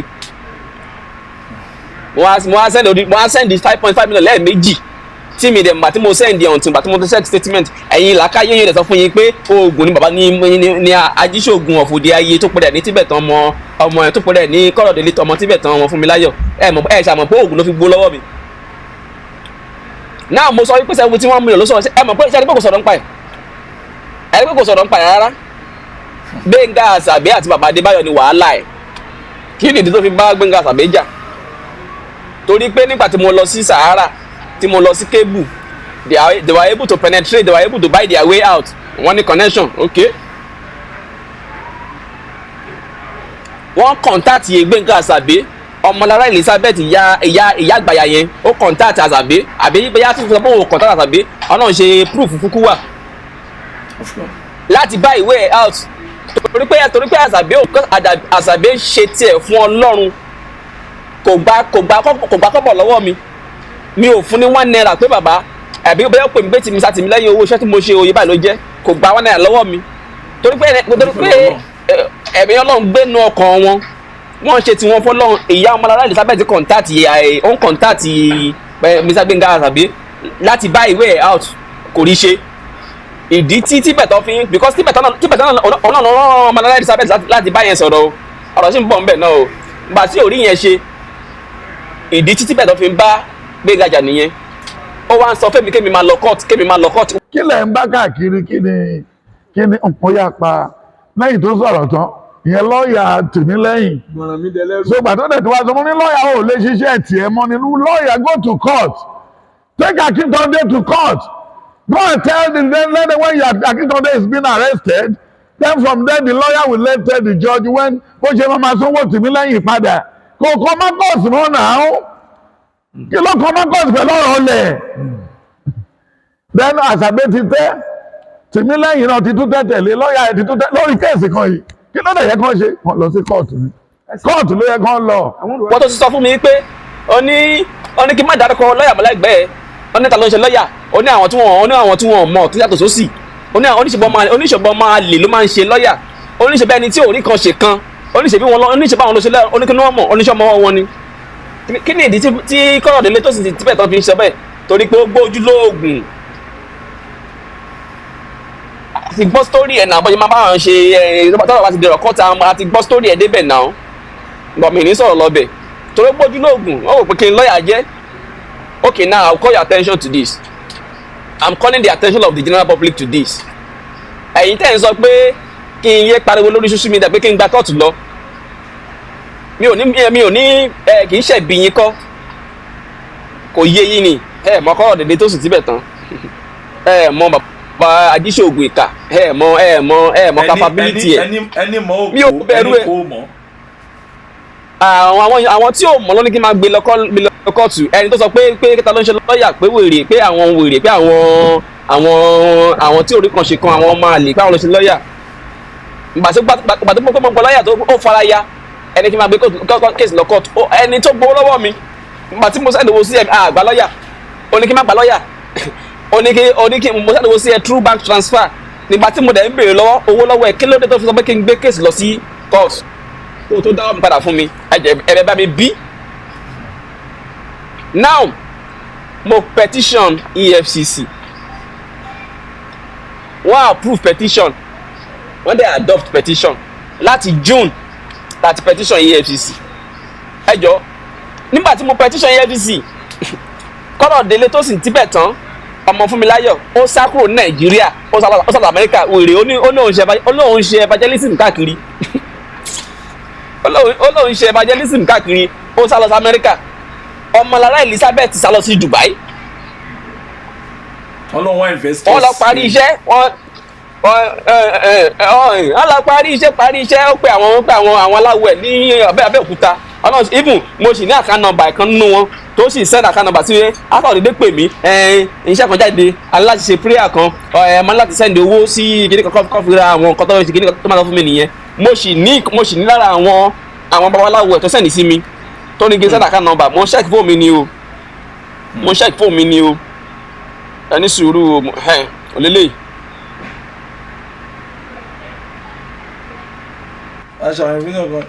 mo tẹ̀ sí ń bọ̀ náà ṣé ń ṣe Ifáṣeun Rasheed Lawal. orí yín pé sà Ifáṣeun Rasheed Lawal tó ní bẹ́ẹ̀ ni sà lára àwọn babaláwo ẹ̀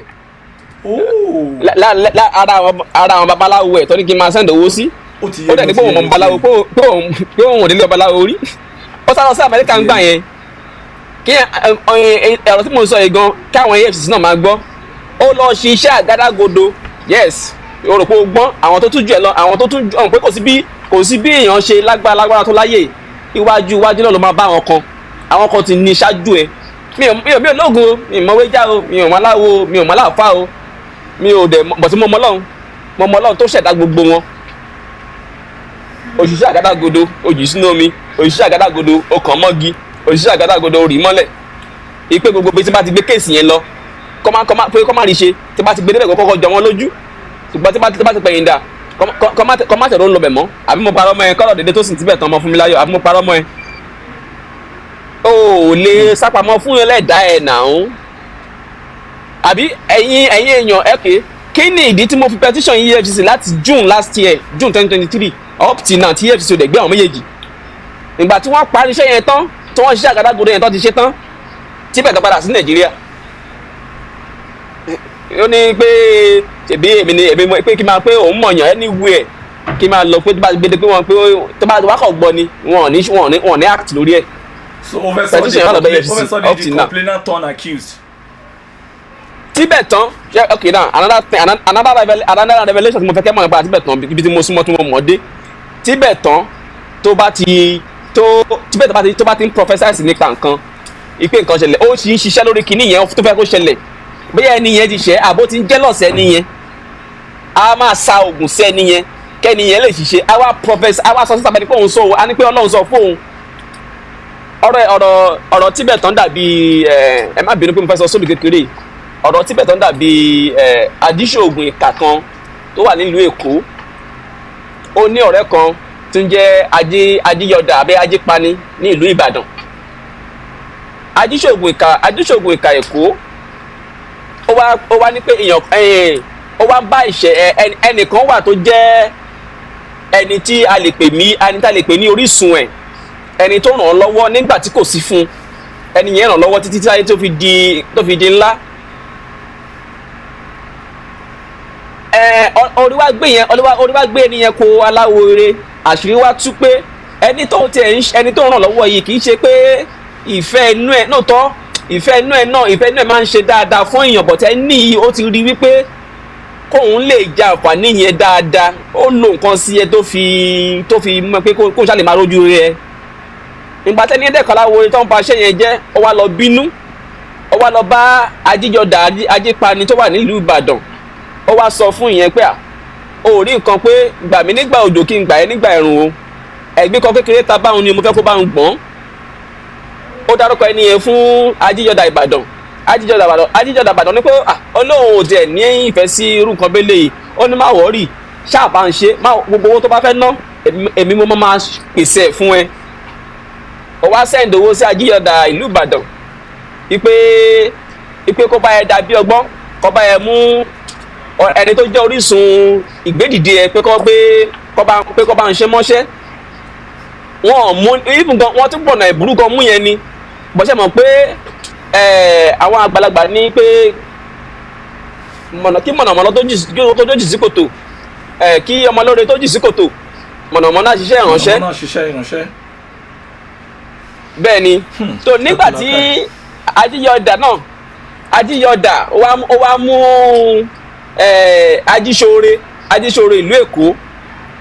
ajíṣore ìlú Èkó pé wọ́n rí pé ìwọ ṣe báyìí sí mo ṣe báyìí sí mi ẹni ní mi ò ní ẹ bá jà èmi ò bá yín jà kò sí nǹkan tí èmi pẹ̀lú ẹ̀ ò ní jà rí tì sẹ́rẹ̀ náà ó ní o ṣe báyìí èèyàn kan ṣe báyìí nǹkan tí ò ní nǹkan ṣe kan ọ̀ṣẹ́ àkàmọ́ lẹ́sẹ̀ wọ́n fẹ́ kí wọ́n gbé sí ẹ̀wọ̀n kí bàbá ajíṣòògùn ìkà ìlú Èkó kó lè sọ pé òun ti sọ tẹ́lẹ̀ pé ẹni báyìí máa ṣẹ̀wọ̀n ṣé mọ̀ pé òun ló lọ sọ́síta pé èèyàn kan máa ṣẹ̀wọ̀n òun náà tún lẹni tó tún lọ náwó ní abẹ́lẹ̀ pé kíyàn kan tún lọ ṣe pé kíyàn kan tún lọ ṣẹ̀wọ̀n ó tún sẹ́ǹdì owó sí ni tó ti sọ tẹ́lẹ̀ ó tún wá ń sẹ́ǹdì owó sí ajíyọ̀dà ìlú Ìbàdàn pé kó bá yẹ gbé pamọ́ kó jáde lọ ẹ̀wọ̀n àṣẹ̀yìnwá àṣẹ̀yìnbọ̀ àṣírí tú kí ni ìdí because ajíṣore ó ń ṣe ìfẹ́ inú ẹ̀ bọ́lọ̀ ń ṣe ran ló ṣe ń ṣe ṣùgbọ́n ajíṣòògùn ìkà ìlú Èkó aláìmoore ni àwọn àgbàlagbà dẹ̀ sọ pé orísun ẹni omi tó bá ti gbàgbé orísun ẹ̀ ó máa ń gbẹni ẹni tó bá ti ìka tó bá ti fi omi sí ẹnu èèyàn tó bá fún jẹ sẹ́nu èèyàn kì í gé jẹ nítorí tó bá ti gé jẹ o ti ṣépè fúnra ẹ nìyẹn ẹ̀gún máa wá sórí ẹ àìsọ̀rọ̀ ẹni yẹn gan àìṣépè ẹni yẹn gan ti gbé ẹ̀gún wá sórí ẹ bí ọ̀rọ̀ Tibetan ṣe jẹ́ nìyẹn so Tibetan bá ti tó bí ọ̀rọ̀ tí mo sọ yẹn bí ọ̀rọ̀ Tibetan ṣe rí nìyẹn tí bá ti rí Tibetan prophesize pé nǹkan máa ṣẹlẹ̀ ẹ lọ wo ẹ rí pé aburú máa ń ṣẹlẹ̀ nígbà tó bá ti sọ kò ń sọ pé nǹkan rere máa ṣẹlẹ̀ kó ṣẹlẹ̀ òun ló máa ṣe kíní yẹn lábẹ́lẹ̀ a máa sa ògùn a máa sa sí gbogbo ẹ máa ṣe gbogbo lábẹ́lẹ̀ ẹ̀yìn afẹ́ kó máa appear ní reality àwọn àdàbẹ̀ ni pé òun ló ti sọ tẹ́lẹ̀ pé òun ló ti sọ tẹ́lẹ̀ tó wá rí bẹ́ẹ̀. Ọlọ́run gbà wá lọ́wọ́ aláboyún ibi tó ṣe náà ní àwọn ibi tó ti ṣe ìka èdè nìyẹn ó gbowó ilẹ̀ dá owó padà òun ní kí n máa lọ court because o ti mọ̀ pé tí n bá dé court o ti mọ̀ pé wàá pa ojú ẹ̀ mọ́ ń bẹ̀. o ní go to court. àgbé kéèsì lọ kí n sọ̀dọ̀ ẹ ó ní even o ti sọ pé kí n lọ sí court kó lóde pé mo wá sí sórí social media mo kọ EFCC mo kọ lẹ́tà sí EFCC ọmú ọ̀rọ̀ EFCC òmu ṣe mọ́ṣẹ́ àwọn náà máa gbọ́ nǹkan tí mo sọ nísìnyí náà bó jẹ́ ènìyàn ọ̀la ọ̀túnla ìjọkọjọ kan á ta sí wọn létí. tí petition ti wà lọ́dọ̀ wọn ti gbàgbé ni bẹ́ẹ̀ ni láti June 2023 up to date wọn ò dẹ̀ rí ṣe àmọ̀ṣẹ́ tí ọ̀gágun ajíṣègùn ìkà of Èkó ọ̀gágun ológun ìkà òde ayé. bí kí gbogbo wọn tó wá fẹ́ dá sí kéèsì ẹ̀ kí rẹ̀wẹ̀sì máa mú wọn kí confusion ṣáàdé bá wọn. kó ṣáà máa mú wọn iṣẹ́ tó ṣe nìyẹn. kówó yẹn ṣàwọlẹ̀ kó má béèrè owó yẹn mọ́ owó lówó. kó àwọn òbí tó bẹ̀ àwọn òbí tó bẹ̀ ó máa pọ̀. ó dẹ̀ ṣe project lọ́n church. ó máa project dẹ̀ ń lọ àwọn ilé ń dìde lẹ́gbẹ̀ẹ́ wọ́n wọ́ ilẹ̀ wọ́n ṣe a lot of things. ó ń ṣe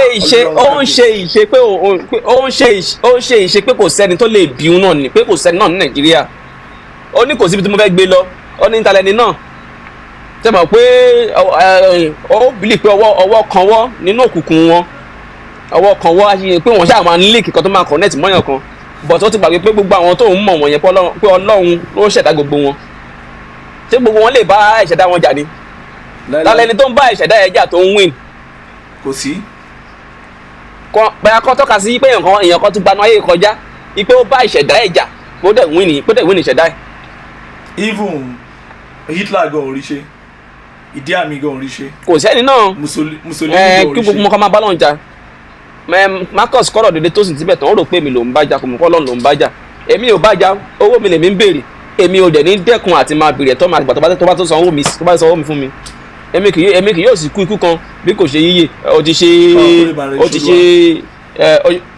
òṣìṣẹ́ ikú síra òṣìṣẹ́ pósí òṣìṣẹ́ yẹtù tọ́tọ̀lé lórí tó sì láàyè òṣìṣẹ́ òbúkọ iṣẹ́ àgbò tó rì mọ́ láàyè òṣìṣẹ́ àpẹ̀rẹ̀ òṣìṣẹ́ àkóbá fúnra ẹ̀ òṣìṣẹ́ gbèsè fúnra ẹ̀ òṣìṣẹ́ àkóbá fúnra ẹ̀ gbogbo ẹ̀ gbogbo ti ń jẹ́ tẹ́lọ́run àdàbí tí ò bá sọ́lọ̀ mọ́ nìkan ni o àdàbí tó bá jẹ́ pé ọjọ́ èní tó jẹ́ February 29 tábà ti lè padà rí 29 ní 2025 tábà ti lè rí February 29 ní 2025 a jẹ́ pé oògùn tó ṣe yẹn kò ní lọ́sọ́dọ̀ ọmọ ẹ àmọ́ tábà ti rí February 29 ní 2025 gbogbo ti jẹ́ tọ́lọ́run gbogbo iṣẹ́ tó ṣe wọ̀nyẹn iṣẹ́ ikú òjijì iṣẹ́ àkóbá iṣẹ́ gbèsè iṣẹ́ àpẹẹrẹ tó ṣe gbogbo ti tọ́lọ́run Ọlọ́run á sọ di ìlọ́po méje á pín sórí àwọn ọmọ ẹ láti ìran kìíní dé ìran keje agbára Ọlọ́run wàá dẹ̀ sanwó mi àti wá àti ìyá burúkú wèrè ìyá ọmọlára kílódé tí mo tẹ̀ ń pè ní ìyá ẹni tí ṣé àbámọ̀ nìyẹn àbí awèrè ẹni tí ó gbọ́n tó yẹn lọ́mọ tí ò lè dá padà for good over 2 years tó ń sọ wípé fòun máa nìṣó ṣé a lè pè é lábẹ́ àmẹ́sá. kátẹ gbàgbé ọ̀rọ̀ abiyamọ àti abiagba torí ìṣẹ̀rí màmá yẹn Ọlọ́run kó dáríjì wá tẹ bá gbọ́ ohùn ẹ̀ ń rò pé ń gbọ́ ohùn áńgẹ́lì but ìfẹ́ fẹ́ bèrè lọ́wọ́ yín ẹ má bínú because tí màmá yẹn bá sọ̀rọ̀ ẹ máa sọ pé èèyàn tán Nigeria Limited mi ò mọ̀ bóyá ẹ rí punch yìí of Tuesday February 20 page 3 ẹ jọ̀ọ́ má bínú, I want to ask you because lawyer yín sọ kinní kan. mo rí news mo tẹ̀ rí news yẹn. Oh, ẹ rí punch yẹn. Ó ní public notice. Public notice. Yes. Ẹ jọ̀ọ́ ẹ jẹ́ kí n ka díẹ̀ bẹ́ẹ̀, ẹ jẹ́ n ka. Ẹ máa gbọ́, ó ní the Alaramoko family of Ebute Arogbo village off Itokin Epe Road, Epe, Lagos State, hereby wishes to notify the Lagos State government, property / estate developers, property investors, prospective purchasers, and the general public that the Alaramoko family is the traditional owner and in whose favour the deemed right of occupancy of the entire land situated at Ebute Arogbo village along Itokin Epe Road, Epe, Lagos, now and in the future, and same has not been divested to any individual, person, group of persons, or companies with regards to the extant laws regulating land and immovable properties in Lagos State and Nigeria as a whole. It has recently come to the notice of the Alaramoko family that one Chief Mrs. Elizabeth Omolara Akintonde has been parading herself and her company, Mid Oil Refining and Petrochemical Company Limited, as the owner of parts or entire Alaramoko family land at the Ebute Arogbo village, that the said Chief Mrs. Elizabeth Omolara Akintonde claimed that she and her company purchased the land in question from Alaramoko family, and based on that apparent false claim, she and her company have approached Lagos State government to acquire and to be assigned the said land by submitting an unauthorized survey plan of Ebute Arogbo village. Notice is hereby given to Lagos State government and the general public to be vigilant and pay attention to the activities of the said Chief Mrs. Elizabeth Omolara Akintonde and her company, Mid Oil Refinery and Petrochemical Company Limited, in alienating and assigning the land in question to unsuspecting members of the general public, including Timilehin David, of the general public, as equity aids only the vigilant. Eléyìí jáde ní February 20, 2022. Then on February 22, Thursday, tó kọjá, Omolara náà wá gbé tiẹ̀ náà síta, ìyẹn màmá olóhùn tó gentle, ṣùgbọ́n tó jẹ́ pé nǹkan tó tún máa ń ṣe ńgbà míì máa ń bà wọ́n lẹ́rù. Ẹ wá wò ó nítorí. Yorùbá ti sọ pé odò tó bá ti ń pariwo kò lè gbé ni lọ, ṣùgbọ́n ilé tó bá ti dákẹ́ rọ́rọ́ yẹn tó ń ṣe jẹ́tújẹ́tù yẹn pé ẹ fúnra sí wọn o, àwọn gọ́gọ́ ní ka èèyàn. Ẹ máa gbọ́, ó ní re-notice of rebuttal, ó ní convert fire bíbáyìí, ó ní Mid Oil Refinery and Petrochemical Company Limited wish to inform all our investors, property, estate developers, property investors, prospective purchasers, and the general public that Mid Oil Refining and Petrochemical Company Limited, a Nigerian registered company with registration number 1026858, was duly allocated 365 hectares of land by the Lagos State government on the 24th April 2014. Nígbà tí Governor Fashola wà lórí oyè ni, for it proposed 100,000 BPD modular refinery covering the communities of Ejirin, Sekungba, Olumodan, Ododugba, and Arugbo, Ererufu, Ajiden, Jangirin, and Mogolowu in Epe Local Government Council, Lagos State. Mid Oil, in agreement and collaboration with leaders, traditional rulers, and accredited representatives of the above-named communities, attended the joint meeting with the Executive Governor of Lagos State and officials of the Lagos State government and relevant parastatals at the time to discuss the issues of the additional benefit to the communities. It was concluded at the meeting that Mid Oil as a company should agree to supplemental benefits and annual gifts to the communities, and at which the company has since commenced. While our company was processing the refinery license, 1. License to establish LTE, 2. Approval to construct ATO at the Department of Petroleum Resources and sourcing for foreign technical partners, and access to land memorandum of understanding was duly entered into the payment made and duly acknowledged and signed on the 24th May 2014 with the various communities of Ejirin, Sekungba, Olumodon, Ododugba, and Arugbo with copies of their photograph attached to the memorandum of understanding.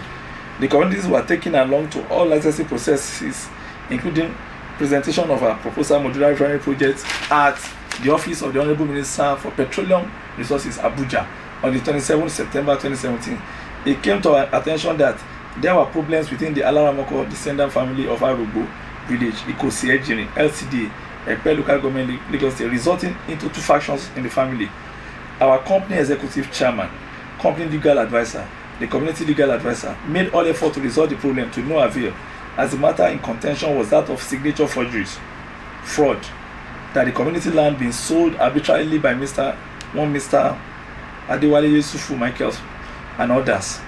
The matter of the signature forgeries, fraud, and arbitrary sale of land is now before the law courts. That's point number one. Filed by the Alaramoko descendant family of Arugbo community, as well as effort towards the removal of the said Mr. Yusufu Michael as Baale of Arugbo. Anyway, nǹkan tó wà mí báyìí tí màmá Omolara sọ ní pé ó ń sọ fún àwọn pípì pé kán lọ yí òun padà wípé nǹkan sọ náà di 20 kì í ṣòótọ́. Now nǹkan méjì la wá rí ń bẹ̀. We saw two things there. Number one, did that space of land in that Epe, where it fell into, where you were forced to buy your own land, is a government acquisitioned land, which your lawyer allegedly revealed to you, because I spoke to your lawyer, Mr. Ayodrojai. Mr. David Timilehin happened to be a client, and I think he has tried on his own part to settle this matter amicably with Tibetan and Mrs. Omolara Akintonde. But when the thing was getting out of hand for him, and that's why he contacted me. And when he contacted me, I listened to him, and immediately I listened to him, I discovered that the matter is fraud, ab initio. No other name, it is fraud, ab initio, perpetrated by Tibetan, Marcus Tibetan, and this is Elisha Omolara Akintonde. Because if you ask me why, I will explain to you why. Why? You wanted to sell a land you acquired by government, given to you to establish a refinery, petrol refinery. The government has a right to acquire people's land from the Omonile, taking over their land from the Omonile. If the law is very clear, the land act is very clear. If that land is going to be used for a public interest, either to build school, to build hospital, to construct roads, to build infrastructure, government has that right, and the land use right supported the government to do that. And this land was given to you by a governor of a state, acquired by the state government, given to you to establish a refinery. No refinery has been established and try selling the land. Try selling. That's not fraud. She doesn't have the right. Legally speaking, she doesn't have the right. Is that not fraud? And this is what I pointed to my clients. My brother, I'm sorry, this is fraud. Better go and ask them to return your money. You are not buying anything. These people want to dupe you. Not that they want to sell anything for you. They want to make your money. So that's it, sir. Which Tibetan debunked, saying that the land is genuine, the woman is genuine. So we learned that the land is a government acquisition. No way, that's the land there. It's not government acquisition. No way, that's the land there. It's not government acquisition. No way, that's the land there. It's not government acquisition. Then why is Timilehin said it's a government? You should ask Timilehin. That's what I know is what I will tell you. So don't ask me Timilehin's question. If you can beg Asabe to allow you to see Timilehin, ask Timilehin where you got government land. You cannot do a layout and approved plan from Lagos State from a land that is accused acquisition land, because the woman worked in lands before too. So, but when you look at the journey, Temire, this is 24 million to mid oil. Nígbà tí mo ṣe document eléyìí tó fẹ́ mi. Then nígbà tó do, this is lawyer field. This is another 4 million from to mid oil company. Tèmi nìyẹn tí mo sọ. Then eléyìí kẹ̀rí Omolara balance on this is 30 This is 300. But don't ṣe document wọn yẹn nìyẹn o. Tèmi nìyẹn, tèmi làwọn eléyìí. So mi ò fowó Tìmílẹ́yìn san tèmi o. Then tó bá wo layout yẹn, ilé tó ní sold tàkọ́kọ́ tèmi nìyẹn. Sold ti kejì ti Tìmílẹ́yìn nìyẹn. So bọ́n ṣe ra lẹ̀ yẹn fáwọn tí mo mú wá ni woman yẹn kọ gbé wá náà ó ní láti. So ló kọ sold sí. Yes sir. Already mo bẹ́ẹ̀. So ló kọ sold sí. So 3 acres tèmi rè. Then Tìmílẹ́yìn rè 4 acres sold. So ilẹ̀ yìí ò lè jẹ́ acquisition land. Ilẹ̀ yìí ò lè jẹ́ acquisition land. Ilẹ̀ yìí ò lè jẹ́ acquisition land. You see it there? So then òun náà ló tún wà mẹ́yẹn.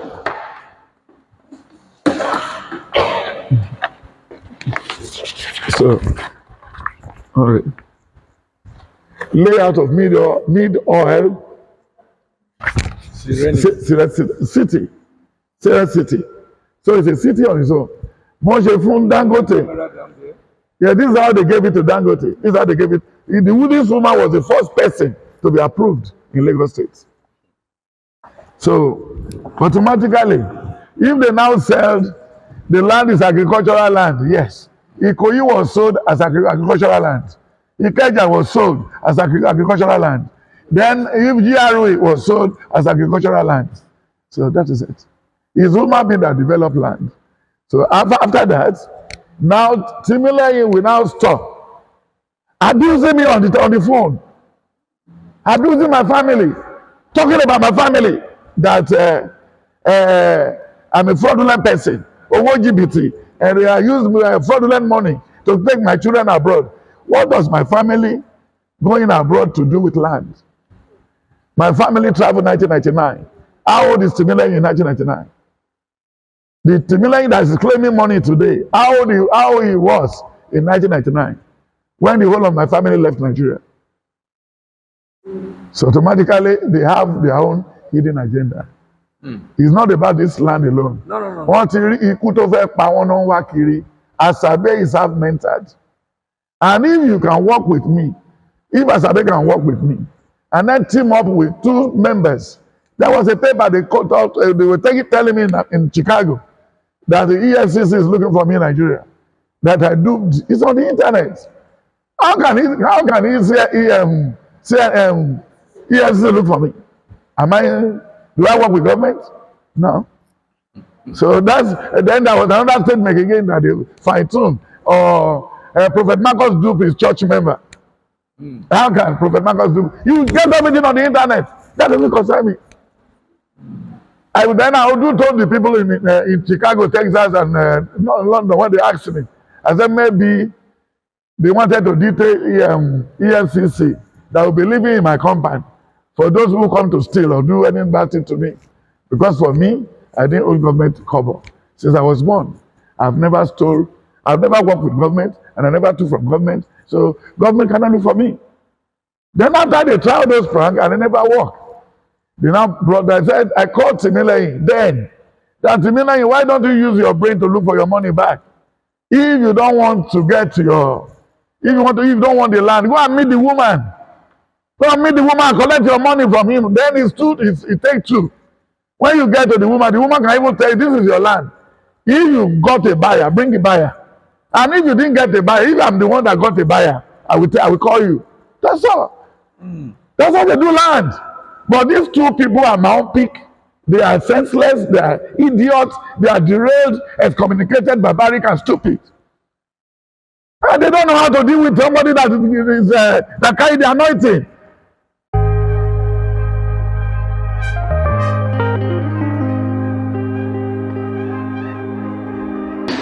wọ́n lé mi ò ní ìdí kankan olúwa fúnra ẹ̀ máa wọn lè yẹn èmi tó wá sọ bọ́lá pé mi ò fẹ́ kankan tó ọjọ́ tí mo wá lábẹ́ ìyá mi ò mú ọ̀kọ́ dání àti lọ ṣe kéèsì wọn yẹn wọ́n bá waste time iṣẹ́ ẹ̀ then nígbà tẹ́ni yẹn kúrò ń bí tó máa pé 2 months níbi iwájú airport mo máa dá ẹ lọ́lá náà sí o níwájú airport tó ń ṣe ń kọ́ yẹn ní àjà ẹ̀wọ̀n bẹ̀ ok wọ́n fún Elisha ní 3 acres of land. ṣé ó yẹ ká lé àwọn olè ṣá? kí náà jí ewu tó ń bẹ nínú àìmọ̀ kan èèyàn lè rò pé òun máa jówó ọ̀gá òun fẹ́ lọ fi kọ́lé ó lè jẹ́ ọjọ́ ìfà lọ sílé kí mọ́tò pa kò dẹ̀ mọ̀ pé ó máa nú ọ̀gá ẹ̀ pé ó máa fi léta lọ rẹ̀ àwọn èèyàn mọ̀ pé kì í ṣe gbogbo ara máa kọ́lé ẹlòmíwọ̀n wọn máa fún ẹlòmíwọ̀n máa gbé mọ́tò fún ẹlòmíwọ̀n máa fẹ́ yàwó fún ẹlòmíwọ̀n wọn máa fún lẹ́mìí gígùn nípa iṣẹ́ tó fún nírọ̀rùn gbogbo àwọn tí ò mọ̀kàn láàrin wa kó ló wá jẹ́ kójú wọn tètè rà máa fẹ́ kó fún màmá ní 2 minutes because wọ́n ti dá odidi sẹ̀lẹ̀ kọ́ tó ń bínú kúrò bẹ́ẹ̀ wọ́n kọ́ gbogbo ẹ̀ wọ́n gbé kí ilẹ̀ ọ̀dẹ̀ kúrò dẹ́ni eléyìí dẹ́ni tó tún fún wa lélẹ́yìí ń sìn tí n fẹ́ sọ fún brọ́dà mi wọ́n ní wọ́n ti wo eléyìí dáadáa o àwọn máa kọ́ wọ́n á mú kọ́kọ́rọ́ lé mi lọ́wọ́ mo ní jẹ́ ìyẹn bọ́lá ọdún fẹ́ dá mi dúró bìkọ́ tó kọdún 5 tí mo fẹ́ lò lẹ́kọ̀ọ́ mo ti ń lọ wọ́n lọ lómi àbí ayé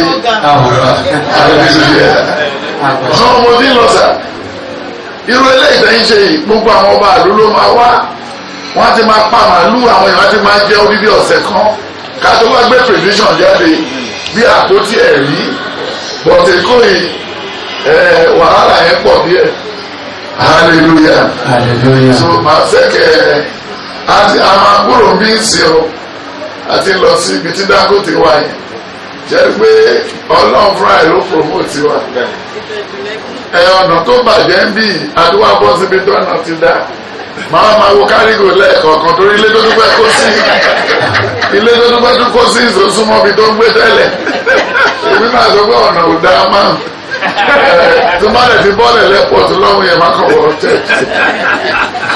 hallelujah ìwé ilẹ̀ náà rí wọ́n tún wá ṣe ìkọ̀kan kẹ́lẹ́ tó lè yá wọ́n tún wá fún mi ní 17 hectares of land bẹ́ẹ̀ kí wọ́n àwọn ọmọ sẹ̀lẹ́tà fún ó tún ní expatriate quota area ó tún ní refinery wọ́n ní èmi ò lè ta ilẹ̀ bọ̀ torúkọ mi ta tó bá mú mark in America pé if you want land in so place yes I can get the land for you the Lord will bless you ẹ̀yin tó bá ṣe mọ́ sọ fún àwọn ọmọ ìjọ pé ẹ̀kan wọ church rẹ̀ ń jáde ọjọ́ tọ́lọ́ bá máa gbé ìṣẹ̀lẹ̀ gbé fún mi ẹ̀kan lè fọ́pẹ́ nìkan wá gbé mi ní kí wá lọ wọ helicopter kí wá lọ wọ jet má bẹ́ẹ̀ ní bọ́ọ̀dì wọ́ o ti wá tú mi láṣìírí nítorí jẹ́jẹ́ mi máa wọ plane lóyìnbó ó bá ti ní Prophet Marcus because we don't have time.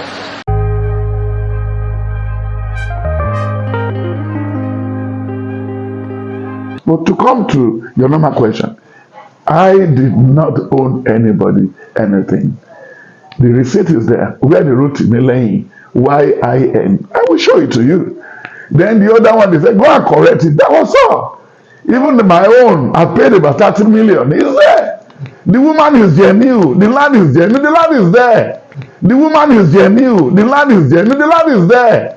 The woman is genuine. The land is genuine. The land is there. But they wanted to give a dog a bad name. But that doesn't mean anything. Asabe is not happy because he never won. That was why he's fighting me. He's using everybody, all his means. But who is Asabe? Who is his family? Where does he come from?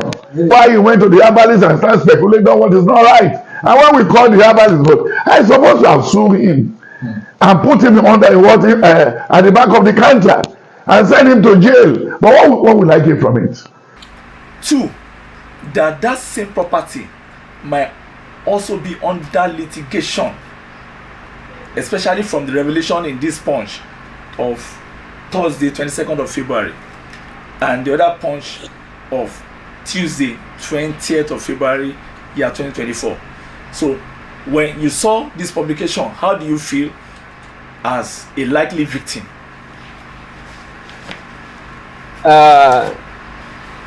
When I saw the news, It's just another revelation to me of God's